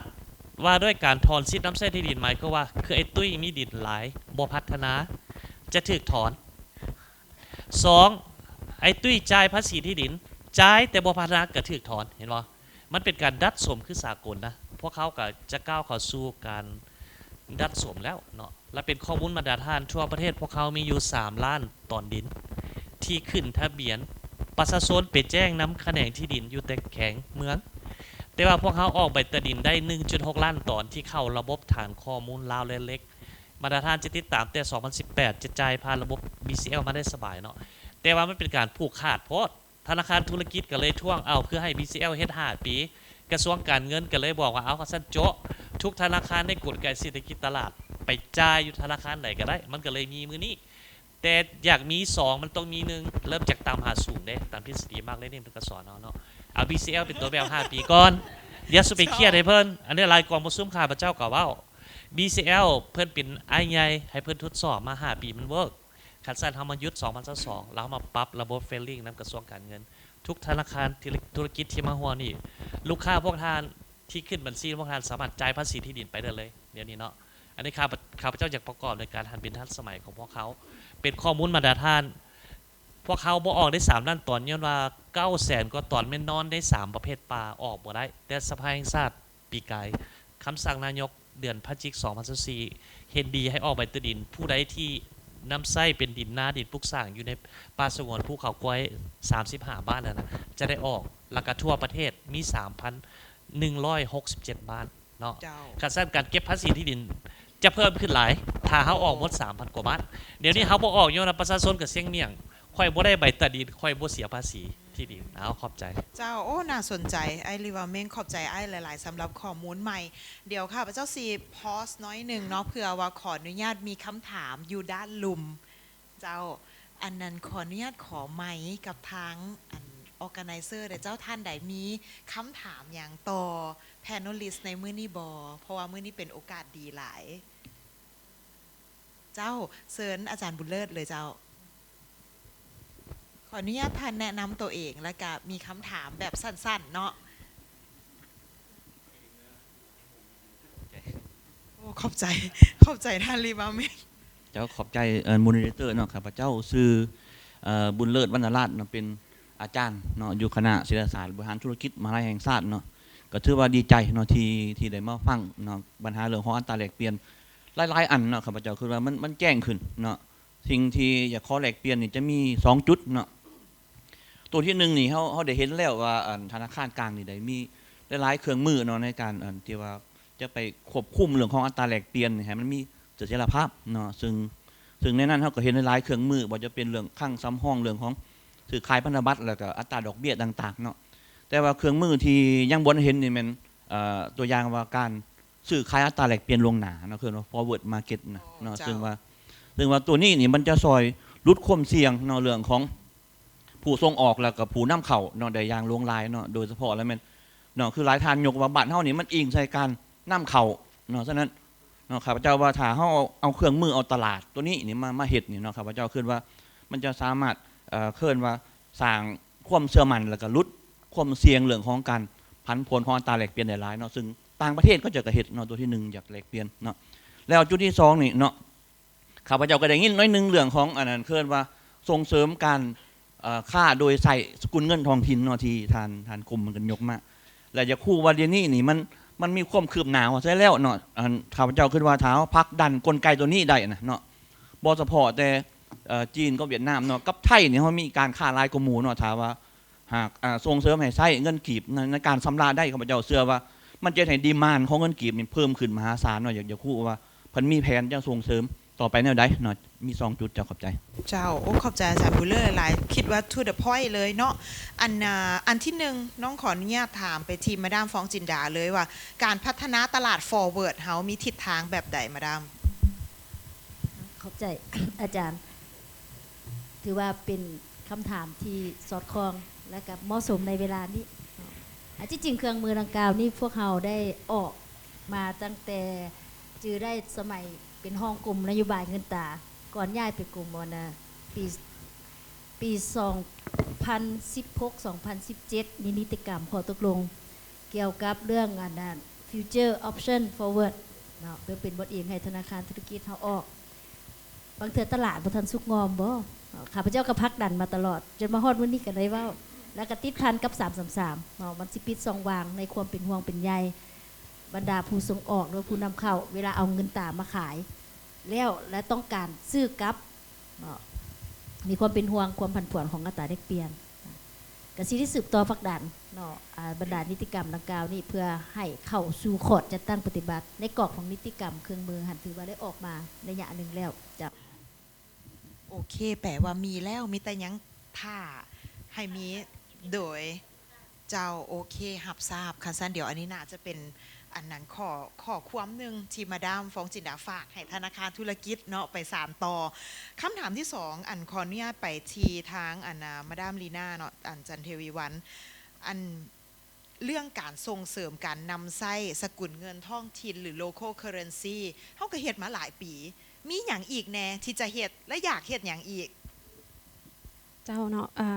ขอขอบใจสำหรับคำถามเนาะติดพันกับการส่งเสริมการนำใช้สกุลเงินท้องถิ่นนี่เนาะปัจจุบันนี้แมนเฮามีการร่วมมือเนาะที่ว่าเป็นรูปธรรมที่ว่าหลายๆท่านเห็นนี่ก็จะมีกีบหยวนกีบด้งเนาะเจ้าแต่ยังใดก็ดีเนาะสิ่งที่พวกเฮาอยากเห็นนี่คันสิว่าเป็นแล้วขั้นต่ำหลักการแท้ๆของการส่งเสริมการนำใช้สกุลเงินท้องถิ่นมันต้องเป็น2ขามันต้องมีดีมานด์ทางเงินกีบที่กับดีมานด์ของสกุลเงินที่เป็นประเทศคู่ค้าของเฮาเนาะเช่นอย่างนี้ก็จะเป็นจีนกับเวียดนามตัวอย่างในนี่เนาะแต่สิ่งที่ท้าทายอยู่ในนี่ก็คือว่าสกุลเงินกีบของพวกเฮานี่เนาะคันซีว่าเป็นแล้วก็ถือว่าโบถือเป็นสกุลเงินแข็งฉะนั้นในเวลาที่ว่าฉะนั้นเวียกงานนี่ก็ถือว่าเป็นเวียกงานนึงที่สำคัญที่เฮาพยายามเจรจาเนาะกับเบื้องของทางเบื้องของประเทศคู่ค้าแหละเนาะก็คือว่าสิเฮ็ดจังใดผลักดันให้ทางเบื้องผู้ประกอบการเนาะหันมานำไส้มีความดีมานด์ทางด้านเงินกีบเนาะไปเคียงคู่กับดีมานด์ของเบื้องของเงินหยวนกับเงินด้งหลายขึ้นฉะนั้นในตอนหน้านี่เนาะสิ่งที่พวกเฮาอยากเฮ็ดนี่ก็คือแน่นอนพวกเฮาอยากเฮ็ดกี่บาทแต่ว่าคันสิว่าไปแล้วเนาะกี่บาทมันก็ถือว่าเป็นการนำไส้เป็นในตัวอยู่แล้วเนาะแต่ว่าค่าหากว่าพวกเฮาหันคันได้แง่ทางด้านการร่วมมือเนาะพวกเฮาก็ยังมีสิ่งท้าทายก็คือดังที่ข้าพเจ้ายกขึ้นมาหั่นแหละก็คือสกุลเงินกีบนี่ถือว่ามันบ่แม่นสกุลเงินที่แข็งเนาะฉะนั้นในเวลาที่เฮาเจรจาปรึกษาหารือกับฝ่ายคู่ร่วมเนาะก็ถือว่าตัวนี้ก็ยังเป็นจุดหนึ่งที่ว่ายังมีความท้าทายอยู่แต่พวกเฮาก็สิพยายามผลักดันเนาะเพราะว่าตัวนี้ก็เวียกงานสกุลเงินท้องถิ่นนี่ก็ถือว่าเป็นเวียกที่ว่ามีผลประโยชน์เนาะเพราะว่ามันจะช่วยลดพรการเอ่ยอิงสกุลเงินลักเนาะแล้วก็ลดพรต้นทุนในการเฮ็ดธุรกรรมนั่นแล้วก็เป็นการสร้างบทบาทของเงินกีบอยู่ในเวทีระหว่างประเทศนี่หลายขึ้นเนาะเจ้าขออนุญาตมีคำเห็นสั้นๆเจ้ากะถือว่าเฮาก็ยังสืบต่อไปเฮ็ดแนวใดให้เงินกีบจาก non convertible กลายเป็น convertible currency เนาะอันนี้คือซีเมนเป้าหมายสูงสุดณปัจจุบันของพวกเฮาเจ้าขออนุญาตเปิดเวทีให้คำถามถัดไปเจ้าเซินทาง IMF เจ้าขับใจนะอนุสาสตร์เจ้าจ้างของการ IMF ประจำลาวเจ้าข้าพเจ้ามีคำถามหนึ่งเนาะ เกี่ยวกับผู้กำหนดนโยบายอยากถามว่าทางทหร.เนาะจะมีมาตรการแนวใดเนาะเพื่อสร้างความสมดุลระหว่างมาตรการที่ว่าออกมาแล้วเนาะแล้วก็มาตรการที่ออกมาใหม่ที่บ่ให้ไปกระทบต่อบรรยากาศการลงทุนและแวดล้อมในการลงทุนใหม่หรือว่าการดำเนินธุรกิจเนาะโดยเฉพาะมาตรการที่ว่าติดพันกับเป็นนโยบายเงินตราบ่นโยบายการคุ้มครองอัตราแลกเปลี่ยนบ่การคุ้มครองเงินตราต่างประเทศบ่มีอย่างต่างๆว่าเฮ็ดแนวใดสิให้มันรู้สึกว่านักลงทุนเนาะแล้วว่าเป็น market player ให้รู้สึกว่ามันสมดุลเนาะแล้วก็บ่ไปกระทบต่อเขาเจ้าหลายและจะสามารถยังสืบต่อดึงดูด FDI เข้ามาได้อยู่เพื่อตามรายทานกล่าวมาก่อนนั่นแล้วนะว่าเขาก็ยังต้องการ FDI เพื่อมาแก้ไขตัวคอสรีเซิร์ฟที่ว่าเขายังค่อนข้างต่ำอยู่อันเจ้าเข้าใจโอ้เป็นคำถามที่ดีหลายน้องคิดว่าน้องขออนุญาตมีคำตอบจากทางฝากของ MOF เนาะแล้วก็ทางฝากของ BOL นำเนื่องจากว่าทานซิตี้โรดเองเพิ่นก็สิอันนั้นเห็นในเรื่องของการลงทุนนำอันนี้เอาง่ายๆถ้าเว้าสิ่งที่บ่สวยงามเนาะแม่นว่าการเปลี่ยนแปลงของนิติกรรมของพวกเฮาหั่นนะมันเฮ็ดให้นักลงทุนต่างประเทศเบิ่งบ่ว่าเฮายังบ่ฮู้ว่าเฮาต้องเฮ็ดหยังแล้วพอออกนโยบายไปแล้วเฮาสิเปลี่ยนอีกบ่ความแน่นอนความบ่แน่นอนของเฮากระทบบ่และเฮาจะรองรับแบบนี้จังไดอาจจะขออนุญาตเริ่มต้นที่ทางทางสิทธิรถก่อนเจ้าคำถามยากเนาะ เจ้าคิดว่าเห็นดีนะบรรดาทานเสนอแหละเรื่องcoordination เรื่องบรรดานโยบายอย่างต่างๆระยะผ่านมานี่พวกเขาก็ ล้มกันหน่อยแน่แชร์จากสังคมเขาห่วมกับบ่หลายปานใดฉันก็เห็นได้ว่าก็มีเนาะบางนโยบายที่เอาออกมาบางอันมันก็คัดกันแล้วก็ปีนไปเงินมาซึ่งก็บ่เป็นการดูดกันลงทุนข้าพเจ้าคิดว่ากลไกการเฮ็ดเวียกในต้นหน้าพวกเฮานี่นะเดี๋ยวนี้พวกเฮาก็ได้เริ่มแล้วตัวอย่างคือกระทรวงการเงินกับธนาคารนี่พวกเฮาก็มีการประชุมทุกๆไตรมาสนะในการนั้นเบิ่งคืนบรรดานโยบายต่างๆนั่นแหละอันใดที่สนับสนุนกันได้อันใดมันสิสอดคล้องกันอย่างต่างๆอันนี้พวกเฮาพยายามเฮ็ดแต่ข้าพเจ้าคิดว่าอันนึงในปัญหาแต่ขอให้เบิ่งมุมมองอันนึงนะมันต้องการประกอบส่วนของวัตถุสังคมข้าพเจ้าคิดว่าในการเบื้องกระทรวงการเงินนี่พวกเขาคิดว่าปัญหาสำคัญที่พวกเขาดึงดูดการลงทุนมาเนี่ยมันแวดล้อมมาแล้วสิ่งแวดล้อมโดยรวมเนาะมันนโยบายที่พันเรื่องการคุ้มครองมาภาคมันอันนึงแต่อันที่พวกเขาเผชิญในปัจจุบันเนี่ยมันเรื่องการขอยกเว้นจากของการลงทุนพวกเขาเหตุการณ์ศึกษานี่เจ้าคิดว่าอันนี้เบิ่งแต่เพียงแต่7-8แขวงประมาณ400-500โครงการนี่พวกเขาสูญเสียหลายหับโค่นสิได้นำตะกฎหมายนะ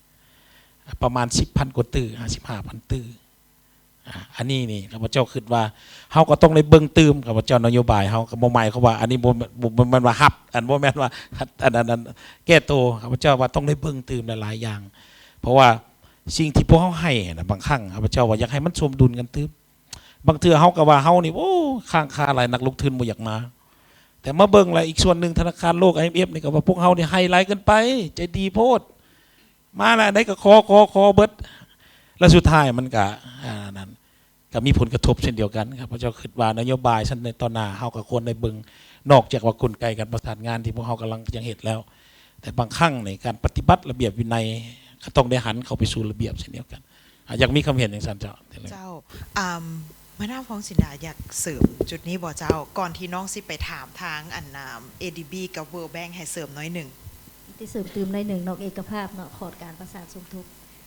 ตอนนี้พวกเราเห็นได้จุดหนึ่งพวกเราเห็นร้ายแต่ขอดของการสื่อสารเอาสิได้เห็ดโดยเฉพาะกับผู้ที่มีส่วนร่วมต่างๆเพื่อสร้างความรับรู้และความเข้าใจในสิ่งที่เห็ดและกทิศทางที่จะเดินไปอันนี้แม่นสิ่งที่เบื้องทหรของพวกเราเองจะเพิ่มเนาะเรื่อง consultation แล้วก็เรื่องการprepare discuss นโยบายของพรรคต่างๆครับเป็นพวกเราสิสืบต่อเคียงคู่กับการประสานสมทบเฮ็ดกับคะแนนการก็จะเพิ่มจังซั่นเจ้าอยากขอมีคำเห็นจากทางธนาคารโลกกับ ADB สั้นๆเนาะเกี่ยวกับการเปลี่ยนแปลงดังกล่าวแล้วก็เฮาสิมีคำแนะนำเนาะได้อ้ายเอาแบบสั้นๆว่าบ่ให้นักลงทุนนี่นะเขาเจ้ากังวลหรือว่าเขาต้องควรเฮ็ดแนวใดเจ้าสำหรับ มาตรการเฉพาะการจะตั้งปฏิบัติกฎหมายใหม่ของทางราชการเนาะคิดว่าเรื่องการ communication นี่สำคัญเนาะ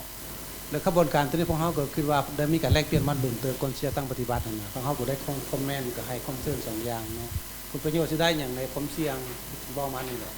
ก็ทุกคนเทื่อนักลงทุนแนวใด communication นี่สำคัญในตัวหน้าว่าจะมีนโยบายอย่างไรและ expected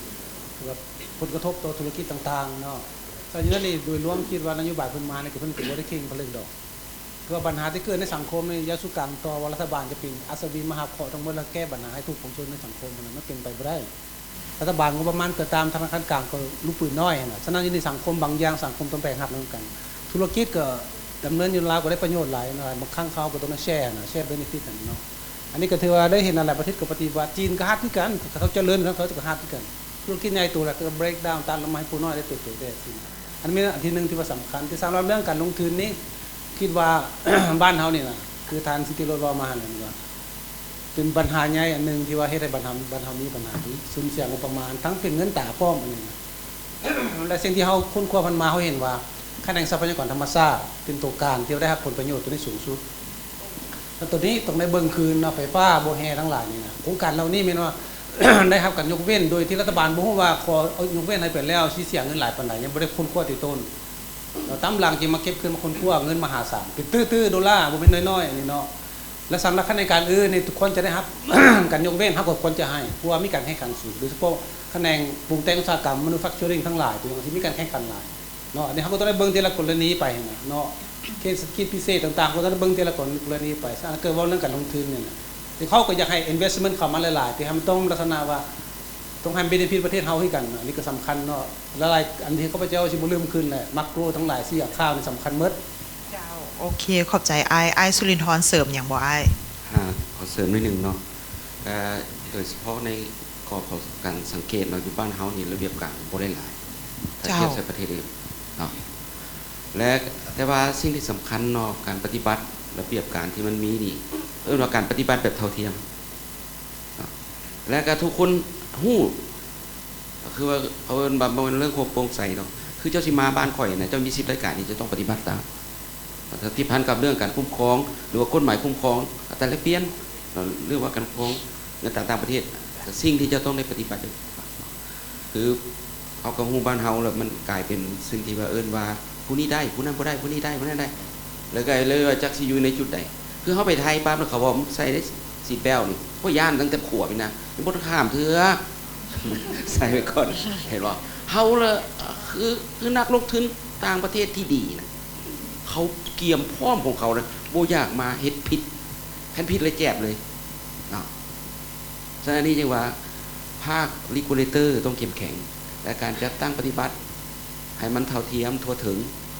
และถ้าว่ามีอย่างที่ว่าต่างจากผู้อื่นมันก็ต้องสามารถอธิบายสังคมได้นั่นดอกคำแนะนำโดยรวมเจ้าขออนุญาตเปิดอีกคำถามหนึ่งเนาะเจ้าเสิร์ชเลย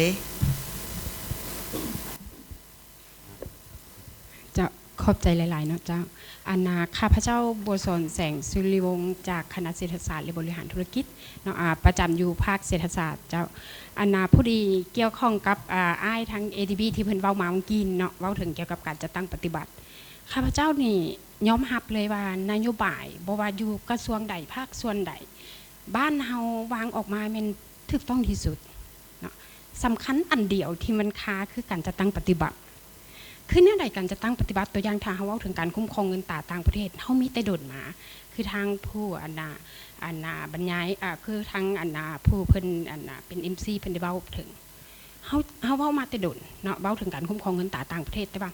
เมื่อมาเบิ่งแล้วนโยบายเขาวางออกกฎหมายเขามีรับรองแต่ว่าการจะตั้งปฏิบัติสวัสดิ์ต่างขึ้นได้เลยในเมื่อก่อนเขาเอื้อยอิงหรือว่าเขานำเข้าสินค้าจากไทยเขาเห็นได้เลยว่าเงินบาทใส่หลายอยู่ในระบบเศรษฐกิจของเราแต่ว่าณปัจจุบันนี้เขามีการพัวพันกับจีนหลายเงินหยวนใส่หลายอยู่ในเศรษฐกิจของเรามันแม่นแท้บ่ว่าเฮาแม่นคุ้มครองเงินตราต่างประเทศหรือว่า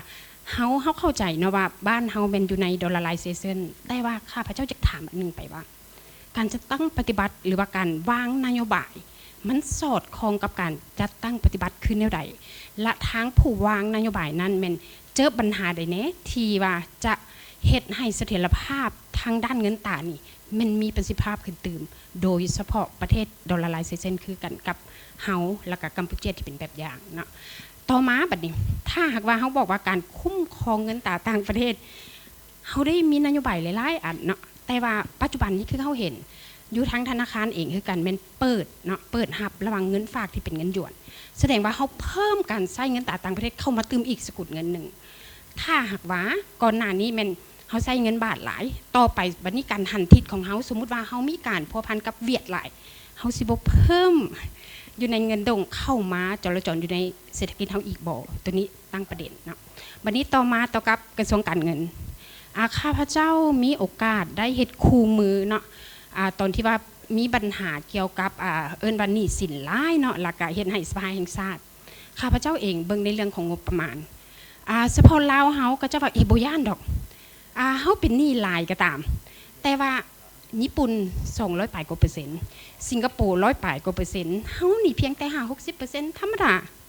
ข้าพเจ้าว่าบ่แม่นญี่ปุ่นเนาะเป็นหนี้หลายมันหนี้ภายในไทยเองเป็นหนี้หลายหนี้ภายในหรือแม้แต่สิงคโปร์เป็นหนี้หลายหนี้ภายในแต่ว่าลาวเฮาเป็นหนี้เงินตราต่างประเทศถ้าเป็นหนี้เงินตราต่างประเทศแบบนี้ถ้าเฮาควบคุมอัตราแลกเปลี่ยนโดยเฉพาะเงินเฟ้อเท่าไหร่เงินเฟ้อบ่ได้มันขึ้นไปจะกี่เท่าที่เขาจะหาเงินแล้วไปซื้อเงินดอลลาร์แล้วไปจ่ายหนี้บ่เว้าได้อัตราดอกเบี้ย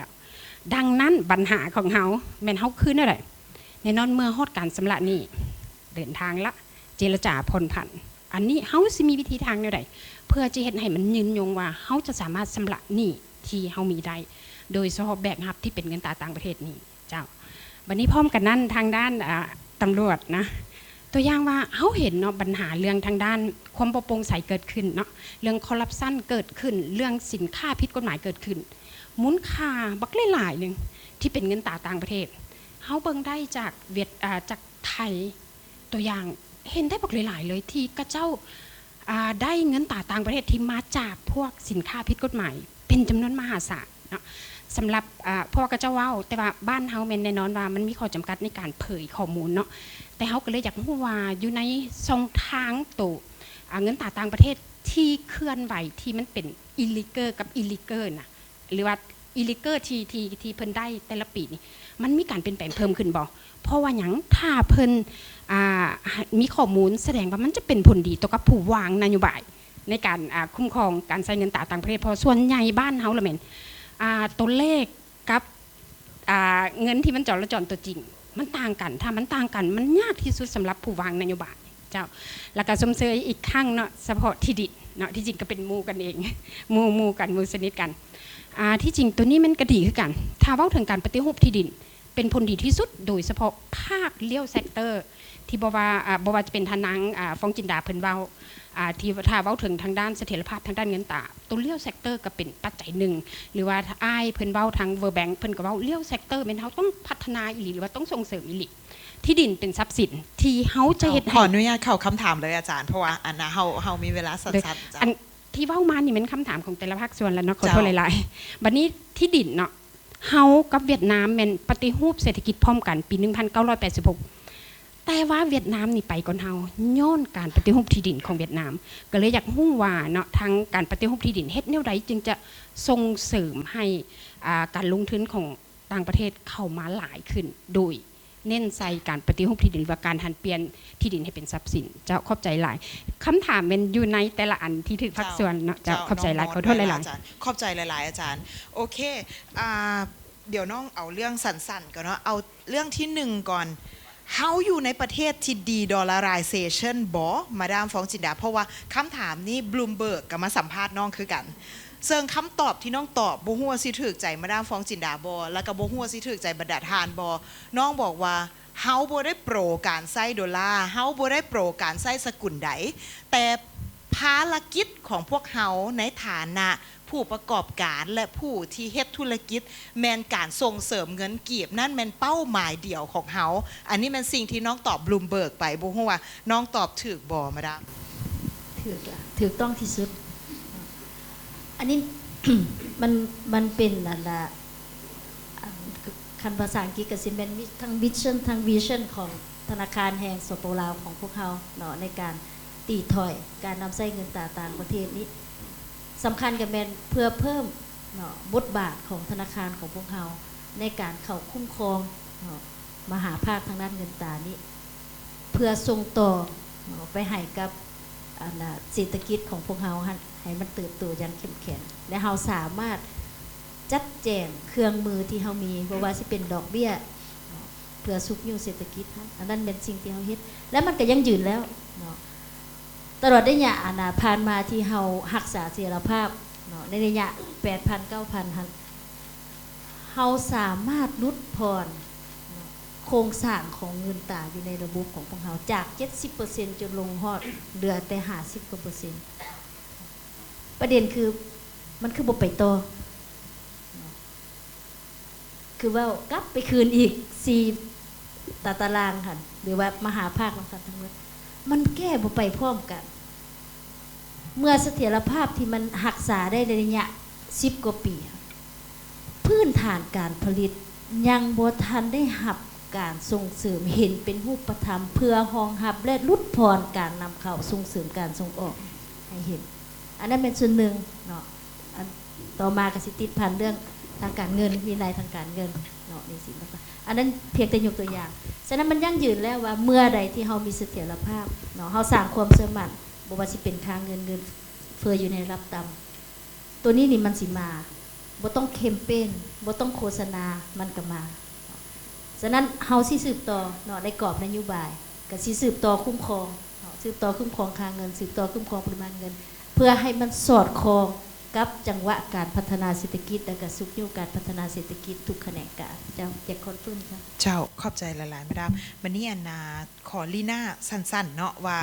การใช้หลายๆสกุลเงินเนี่ยตัวนี้มุมมองเขาเป็นแบบใดเจ้าเนาะติดพันกับการนำไส้หลายสกุลเงินอยู่ในนี่เนาะกะแน่นอนคันทำมาเบิงในแง่ของเบื้องของสปปลาวพวกเขาเนาะก็คือดังที่ทานยกขึ้นหั่นแหละเนาะก็คือพวกเขานี่ก็คันสิว่าไปแล้วก็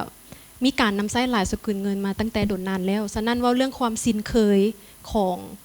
องประชาชนเขาเองเนาะในการที่จะหันไปไส้เงินกีบนะก็ถือว่าต้องได้ค่อยๆปรับไปเทอละก้าวเนาะแล้วอีกจุดหนึ่งที่อยากเน้นให้เข้าใจก็คือว่าการนำไส้สกุลเงินนั่นท้องถิ่นในนี่เนาะความจริงหันกับคันที่ว่าเป็นแล้วมันก็บ่แม่นเวียกใหม่ซึ่งว่าหลายๆประเทศเนาะในอาเซียนก็ดีแม้กระทั่งเบื้องของประเทศใหญ่ๆคือจะมีกลุ่ม BRICS เนาะเขาเจ้าก็ยังหันมาใช้สกุลเงินท้องถิ่นระหว่างกันก็เนื่องจากว่าเห็นได้ถึงผลประโยชน์ที่จะได้รับนั้นแต่ปัญหาของสปปลาวเขาเองเนาะหรือก็ถือว่าเป็นสิ่งท้าทายเนาะก็คือว่าประเทศที่เขาเจ้านำใช้สกุลเงินท้องถิ่นหันแม่นส่วนใหญ่เขาเจ้าถือเอาสกุลเงินแห่งชาติของเขาเจ้าหันเป็นหลักอยู่แล้วเขาในการสำระสะสางแต่สปปลาวเขานี่ก็ถือว่าก็จะเป็นสิ่งหนึ่งที่เขาท้าทายและเขาจะต้องได้สืบต่อปรับเปลี่ยนพฤติกรรมไปเทื่อละก้าวเจ้าคิดว่าคันขออนุญาตเสริมทางลีน่าได้มันมี2จุดเนาะจุดหนึ่งนี่แม่นว่าเฮามีสกันนำไส้หลายสกุลเป็นสกุลท้องถิ่นหันเพื่ออำนวยความสะดวกให้เรื่องการค้าเนาะอันนั้นอันที่1อันที่2มานี่แม่นว่าสิ่งที่แต่ละธนาคารธุรกิจหรือว่าสถาบันการเงินอาจจะต้องได้เบิ่งมันเรื่องของการบริหารทุนเพราะว่ามันก็เป็นเรื่องใหม่คือหลายๆธนาคารอยู่ในโลกเนาะเขาเจ้าก็มีห้องค่าพวก treasury trade room ที่ว่าแข็งแรงฉะนั้นการหับสกุลเงินต่างๆมานี่มันขึ้นอยู่กับความสามารถในการบริหารเฮาบ่ว่าจะเป็นพวกทอมสันรอยเตอร์อย่างต่างๆเหล่านี้เป็นต้นเพราะว่าคือลีน่าเองเพิ่นก็เคยประจำในเรื่องของเวียกตัวนี้อยู่สิงคโปร์อยู่แล้วเจ้าโดยเซินมาดามขอเติมได้หนึ่งในจุดที่เป็นห่วงว่าในกรอบของโลโก้เคอร์เรนซีที่เฮาซุ่มอยู่ส่งเสริมในการสร้างระหว่างประเทศ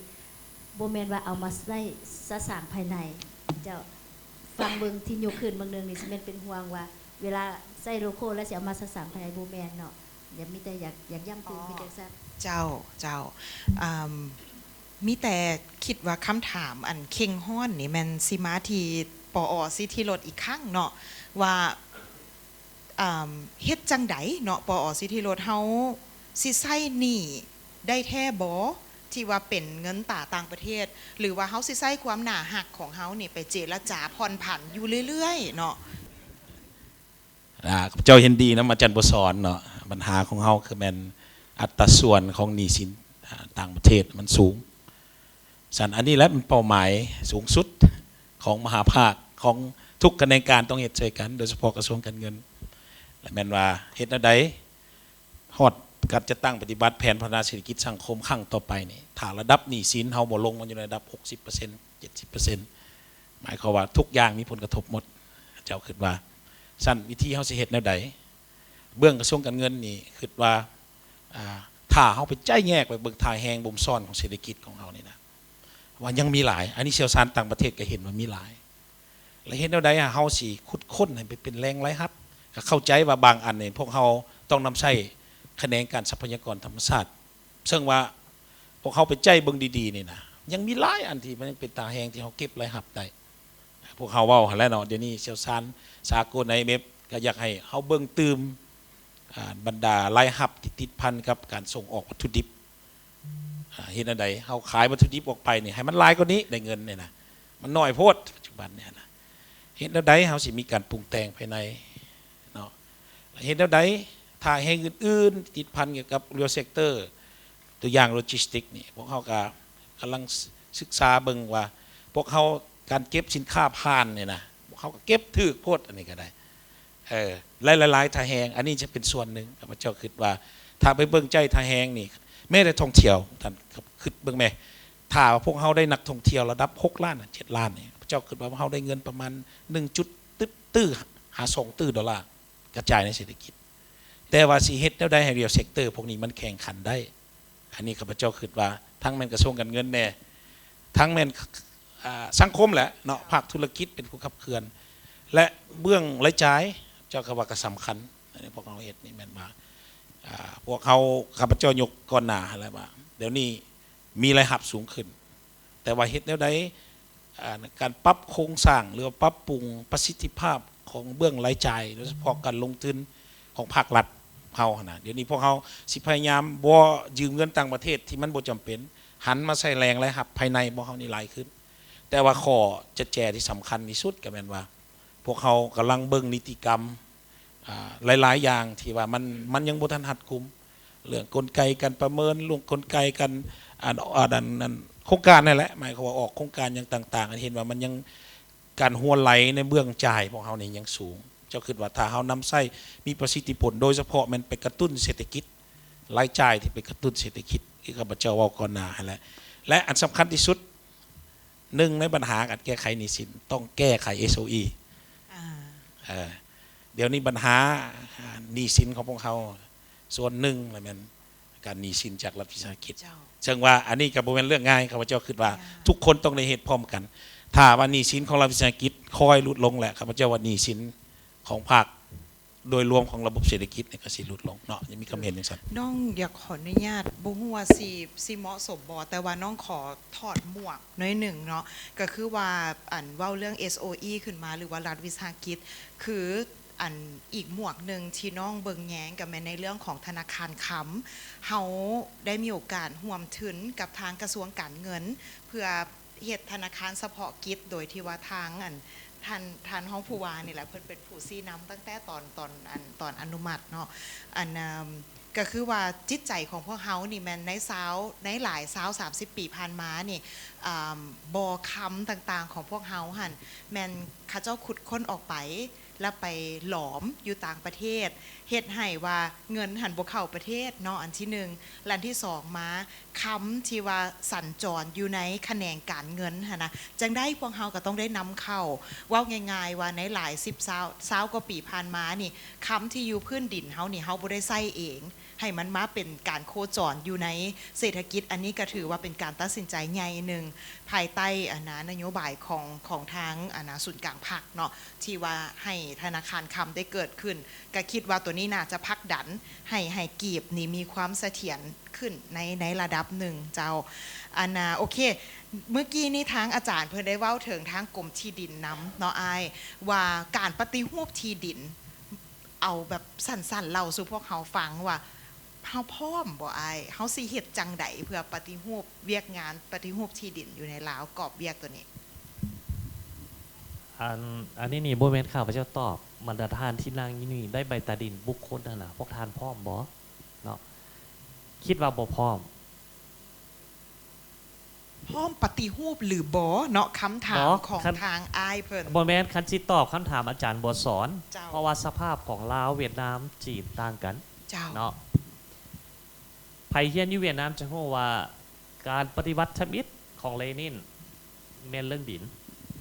ลุงโฮก็แม่นการปฏิวัติดินเนาะปี1945ครั้งทมิตรแล้วเพิ่นก็ให้เป็นสหกรณ์แล้วก็ยึดมั่นมาตลอดเลยจีน1949ก็คือกันฉะนั้นณปัจจุบันดินทุกตอนอยู่จีนอยู่เวียดแม่นเป็นดินหลักหมดฉะนั้นรายรับตัวนี้จะกว่าประมาณ 20% ของ GDP รายรับให้คนไปเศร้าเลยคนจีนอยู่ดินตัวเองปกเฮือน70 ปีหลังจากนั้นเจ้าซีอยู่ต่อเจ้าก็สอนลำรับต่อบ่ว่าหลายได้แต่อยู่ลาวนี่ย้อนเฮาเป็นประเทศนึงที่มีความสามัคคีปองดองลุงไก่สอนกันเลยโอเคปลดปล่อยประเทศละกับไผอยู่บ่แหละก็อยู่บ่ทันไปเนาะอันนี้เป็นจุดพิเศษต่างเฮาต้องเริ่มเบิ่งประวัติศาสตร์วิภาคก่อนเฮาจะเห็นว่าเฮาสิแก้แนวใดแต่อันสิแก้ก็คือการดัดสมที่ข้าพเจ้าจะมีตำรัดไผมีดินลายบ่ใช้ก็ไปถอนให้ผู้ที่บ่มีหรือไปในคงเขตกสิกรรมหรือว่ากฎหมายภาษีที่ดินหรือกฎหมายอากรที่ดินออกปี2023ก็ได้กำหนดแจ้งมาตรา6คนที่มาจ่ายค่าเช่าสัมปทานนักลงทุนต้องเสียภาษีที่ดินอีกได้บ่ให้เขาจับจองได้อันนี้แม่นมาตราใหม่ที่จะเป็นการบีบบังคับบ่ให้นักลงทุนไปเช่าสัมปทานดินลัด100-200เป็นพันเฮกตาร์แล้วเจ้าจ่ายค่าเช่าแพงแล้วจะต้องไปจ่ายภาษีที่ดินข้าเจ้าบ่พัฒนาค่อยถอนเจ้าอีก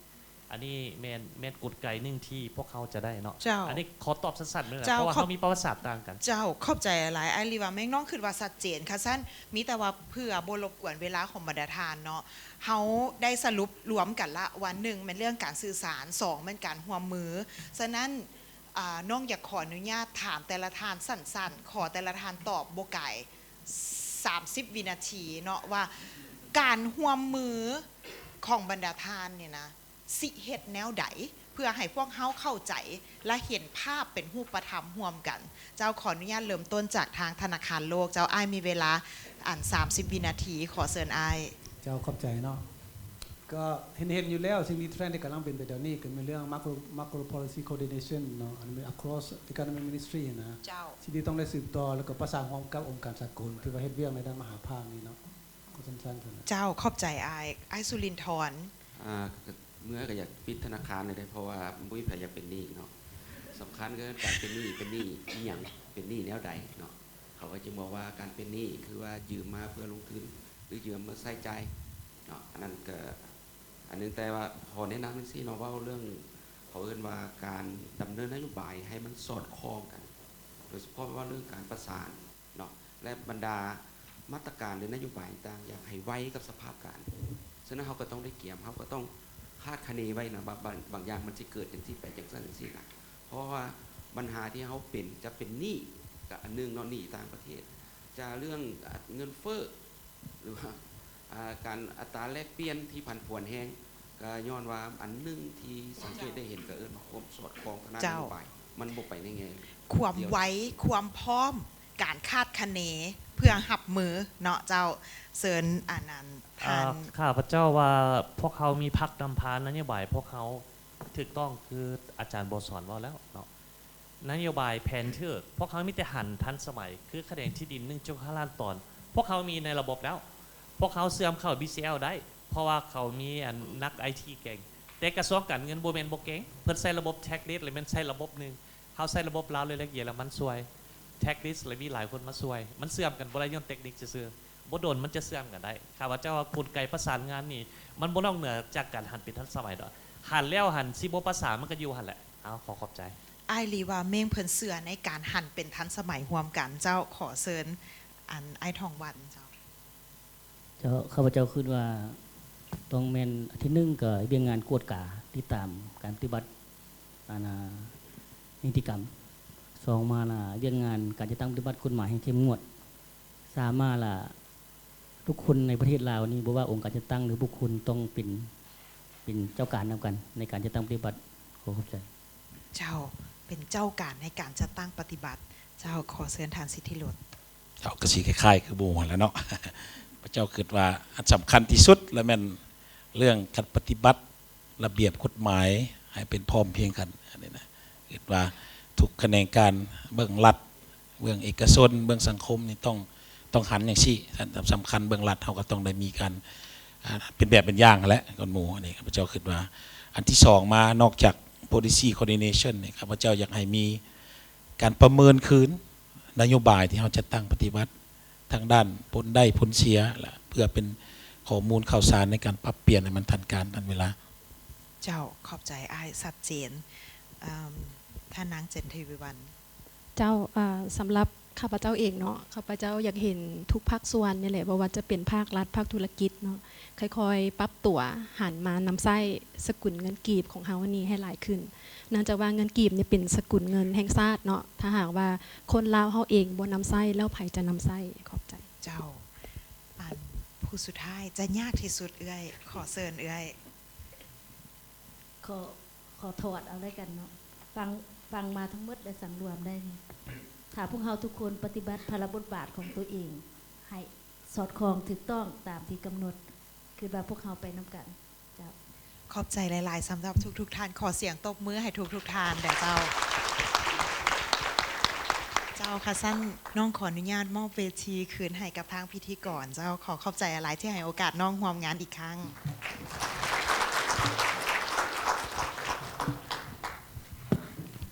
เจ้าขอเสียงตบมือดังๆให้กับผู้ร่วมสนทนาทั้ง8ท่านของเรา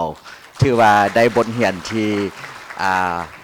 หลากหลาย จากแต่ละคงเคสพอสมควรแล้วก็ได้มีการแลกเปลี่ยนคำคิดคำเค้นอย่างฟดฟื้นฉะนั้นเพื่อเห็นให้เวทีแลกเปลี่ยนสนทนาของพวกเราในครั้งนี้มีความหมายความสำคัญลำดับต่อไปข้าพเจ้าข้อเหียนเชิญท่านอรุณบุญยงรองผู้ว่าการธนาคารแห่งสปป.ลาวขึ้นกล่าวปิดเวทีสนทนาในครั้งนี้ข้อเหียนเชิญ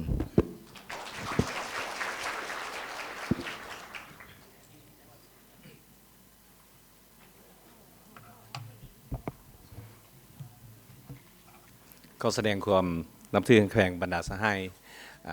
แขกผู้มีเกียรติทั้งหมดที่เข้าร่วมเวทีสนทนาแลกเปลี่ยนคำคิดคำเห็นที่นับถือและฮักแพงเนาะก็ถือว่ามื้อนี้ข้าพเจ้าก็รู้สึกดีใจและเป็นเกียรติอย่างยิ่งแหละที่ได้เข้าร่วม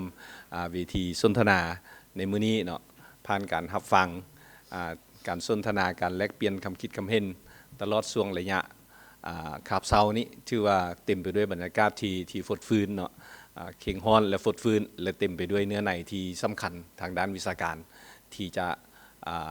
นำไปพันขยายในการแก้ปัญหาที่เกิดขึ้นโดยเฉพาะการเป็นการส่งเสริมการนำใช้เงินกีบและคุ้มครองเงินตราต่างประเทศให้เข้าสู่ระเบียบกฎหมายเนาะให้มีประสิทธิผลหลายขึ้นผ่านการรับฟังข้าพเจ้าเห็นว่าพวกเขาได้บทเรียนหลายเนาะจากผู้ที่เข้าร่วมสนทนาซึ่งมาจากหลากหลายแขนงการหลากหลาย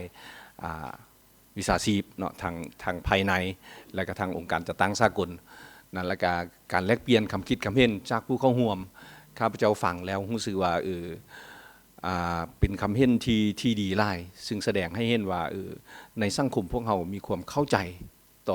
ต่อกับปัญหานี้ได้ดีเนาะการตั้งประเด็นของพวกสหายนั้นแสดงถึงความสนใจต่อกับปัญหาต่างๆเหล่านี้อย่างลึกซึ้งถึงทองเนาะอันนี้เป็นสิ่งที่น่าประทับใจหลายเนาะข้าพเจ้าคิดว่าในส่วนตัวข้อสร้างหลวมอีกตึมน้อยหนึ่งเนาะเกี่ยวกับปัญหาเรื่องการส่งเสริมการนำใช้เงินกีบและคุ้มครองเงินตราต่างประเทศว่ามันเป็นอย่างมันมีความสำคัญเนาะเพราะว่าถ้าเบิ่งในวิกฤตของพวกเราในประเทศของพวกเราผ่านมาใหญ่ๆซ่องครั้งเนาะช่วงที่วิกฤตต้มยำกุ้งในปี1997ที่ผ่านมาเนี่ยตอนนั้นพวกเขาค่อนข้างจะได้รับผลที่ช้ากว่าหมู่แล้วก็ออกจากวิกฤตค่อนข้างได้ช้ากว่าหมู่เนาะจนมาฮอดปี2003พวกเขาจึงสามารถฟื้นตัวขึ้นได้เนาะแต่ว่าครั้งนี้วิกฤตครั้งนี้พวกเขาค่อนข้างจะออกจากวิกฤตได้ค่อนข้างจะไหวคันสมมุติว่าอันนี้ส่วนตัวข้าพเจ้าคิดได้ว่ามันไหวเนาะเพราะว่าคันพวกท่านไปเบิ่งบทวิเคราะห์ของต่างประเทศในท้ายปี2024เนาะยังบ่ทันมีองค์การได้ที่จะไปคาดคะเนว่าปี2025ประเทศลาวจะหลุดออกจากวิกฤตตัวนี้ได้เนาะข้าพเจ้าไปเบิ่งการคาดคะเนเงินเฟ้อของลาวของหลายองค์กรในปี2025นี่บ่มีประเทศบ่มีองค์กรได้คาดว่าพวกเขาจะได้1ตัวเลขเนาะแล้วบ่มีบ่อนได้สิไปเว้าว่าพวกเขานี่สิสามารถรักษาเสถียรภาพเงินตราให้มันมีเสถียรภาพคือปัจจุบันเนาะไล่สำนักไล่กระแสอย่างเว้าว่าพวกเขาอาจจะไปเป็นแบบศรีลังกาอาจจะไปใครสิทธิ์หนักขนาดนั้นเนาะแต่สิ่งที่พวกเขาจัดตั้งปฏิบัติเพียงแต่ครึ่งปีของปี2025พวกเขาสามารถคันสิเว้าว่าสามารถหลุดได้บ่ส่วนตัวข้าพเจ้าคิดว่าเฮาก้าวถึกทางแล้วจะสามารถหลุดได้แล้วพวกเขาสามารถเฮ็ดให้เงินกีบกลับมามีเสถียรภาพนับตั้งแต่ท้ายปี2024ขึ้นมาพวกเขาสามารถเพิ่มคลังสำรองพวกเขาขึ้นมาในระดับที่คันสิเว้ากันในระดับที่ค่อนข้างปลอดภัยสมควรเนาะและพวกเขาสามารถดึงเงินเฟ้อลงมาใน5เดือน6เดือนลงมา1ตัวเลขและพวกเขาก็มั่นใจว่าในอัตราเฉลี่ยท้ายหมดปีนี่นะพวกเขาจะเป็น1ตัวเลขเนาะอันนี้มันสิ่งที่เขาเฮ็ดเนาะเพราะฉะนั้นนโยบายที่เขาเฮ็ดนั้นมีอย่างแน่เนาะก็ไล่ทานก็สิได้เห็นแล้วเนาะจากเบื้องนโยบายเงินตราเนาะพวกเขาก็ได้เฮ็ดตัวคุ้มครองเงินตราต่างประเทศให้มันรวมศูนย์ให้มันเข้าสู่ระบบก็คือตัว333นี่แหละแล้วมันยังเป็นเพียงที่เฟสทำอิฐซื่อๆเนาะพวกเขาสิมีเฟส2เฟส3เสริมเข้ามาอยู่ในท้ายปีนี้เนาะซึ่งจะเห็นให้เงินตราพวกเขาจะต้องเข้าสู่ระบบไล่ขึ้นกว่านี้และก็มีความชัดเจนไล่ขึ้นกว่านี้เนาะไปเคียงคู่กันนี้นโยบายเงินตราของพวกเขาเนาะพวกเขาดำเนินนโยบายเงินตราที่หัดกลุ่มเนาะเพื่อว่าเห็นอะไรจะพวกเขาจะสามารถควบคุมปริมาณเงินให้มันอยู่ในระบบให้มันได้ให้มันอยู่ในขอบเขตที่พวกเขาสามารถคุ้มครองให้มันได้เนาะพวกเขาจะส่งเสริมการระบบการชำระระหว่างประเทศแนวใด เพื่อส่งเสริมบทบาทของเงินกีบของพวกเขาให้มันดีขึ้นเนาะแล้วพวกเขาได้เฮ็ดเวียกใกล้ชิดกับเบื้องกระทรวงการเงินเนาะก็ถือว่าเป็น fiscal policy กับ monetary policy พวกเขาค่อนข้างประสานงานกันอย่างสนิทแน่นขึ้นกว่าเก่านั่นแหละกันเทียบกับระยะที่ผ่านมาเนาะเป็นต้นว่าพวกเขาเฮ็ด TSA เนาะพวกเขารวมศูนย์บรรดากระแสเงินของกระทรวงการเงินเข้ามาอยู่ระบบธนาคารซึ่งสิ่งเหล่านี้พวกเขาสามารถควบคุมปริมาณเงิน M2 ให้มันได้เนาะพวกเขาช่วยกันในการแก้ปัญหาหนี้สาธารณะเนาะพวกเขาระบบธนาคารพวกเขาเก็บซื้อเงินให้เพิ่นเพื่อให้เพิ่นไปชำระหนี้ให้ทันกับกำหนดเวลาและกระบบมากระทบกับระบบขังสมองของพวกเขาเนาะอันนี้มันพวกเขาได้เฮ็ดเวียกนำกันอย่างใกล้ชิดเนาะ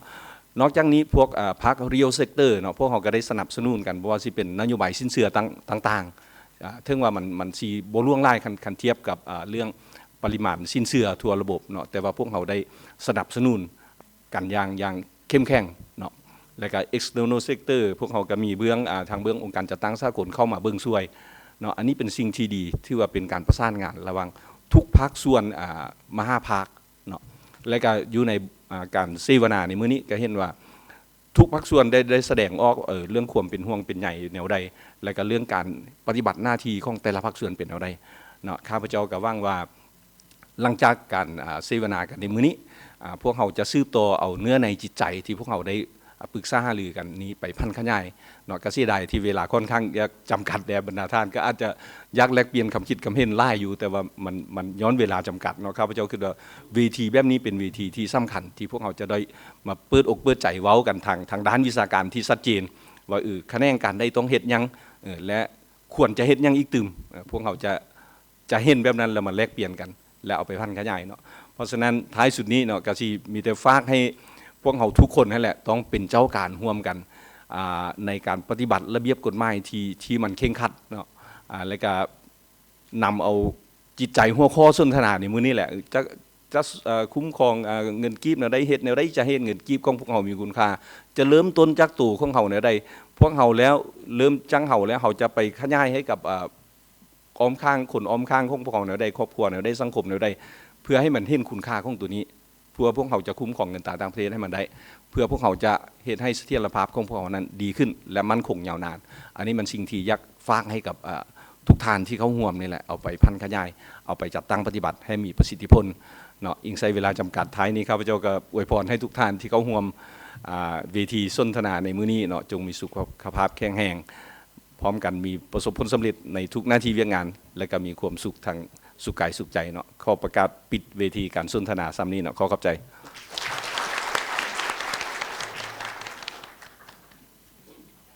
เจ้าก็ต้องขอบใจกับท่านอรุณบุญยงที่ให้เกียรติโอหลมและก็กล่าวปิดงานสนทนาในหัวข้อนี้แล้วก็มาฮอนนี้เวลาการดำเนินวาระสนทนาหัวข้อการรักษาค่าเงินกีบและการคุ้มครองเงินตราต่างประเทศที่มีส่วนร่วมก็สิ้นสุดลงแล้วขอขอบใจและอวยพรให้บรรดาท่านที่เข้าร่วมสนทนาในครั้งนี้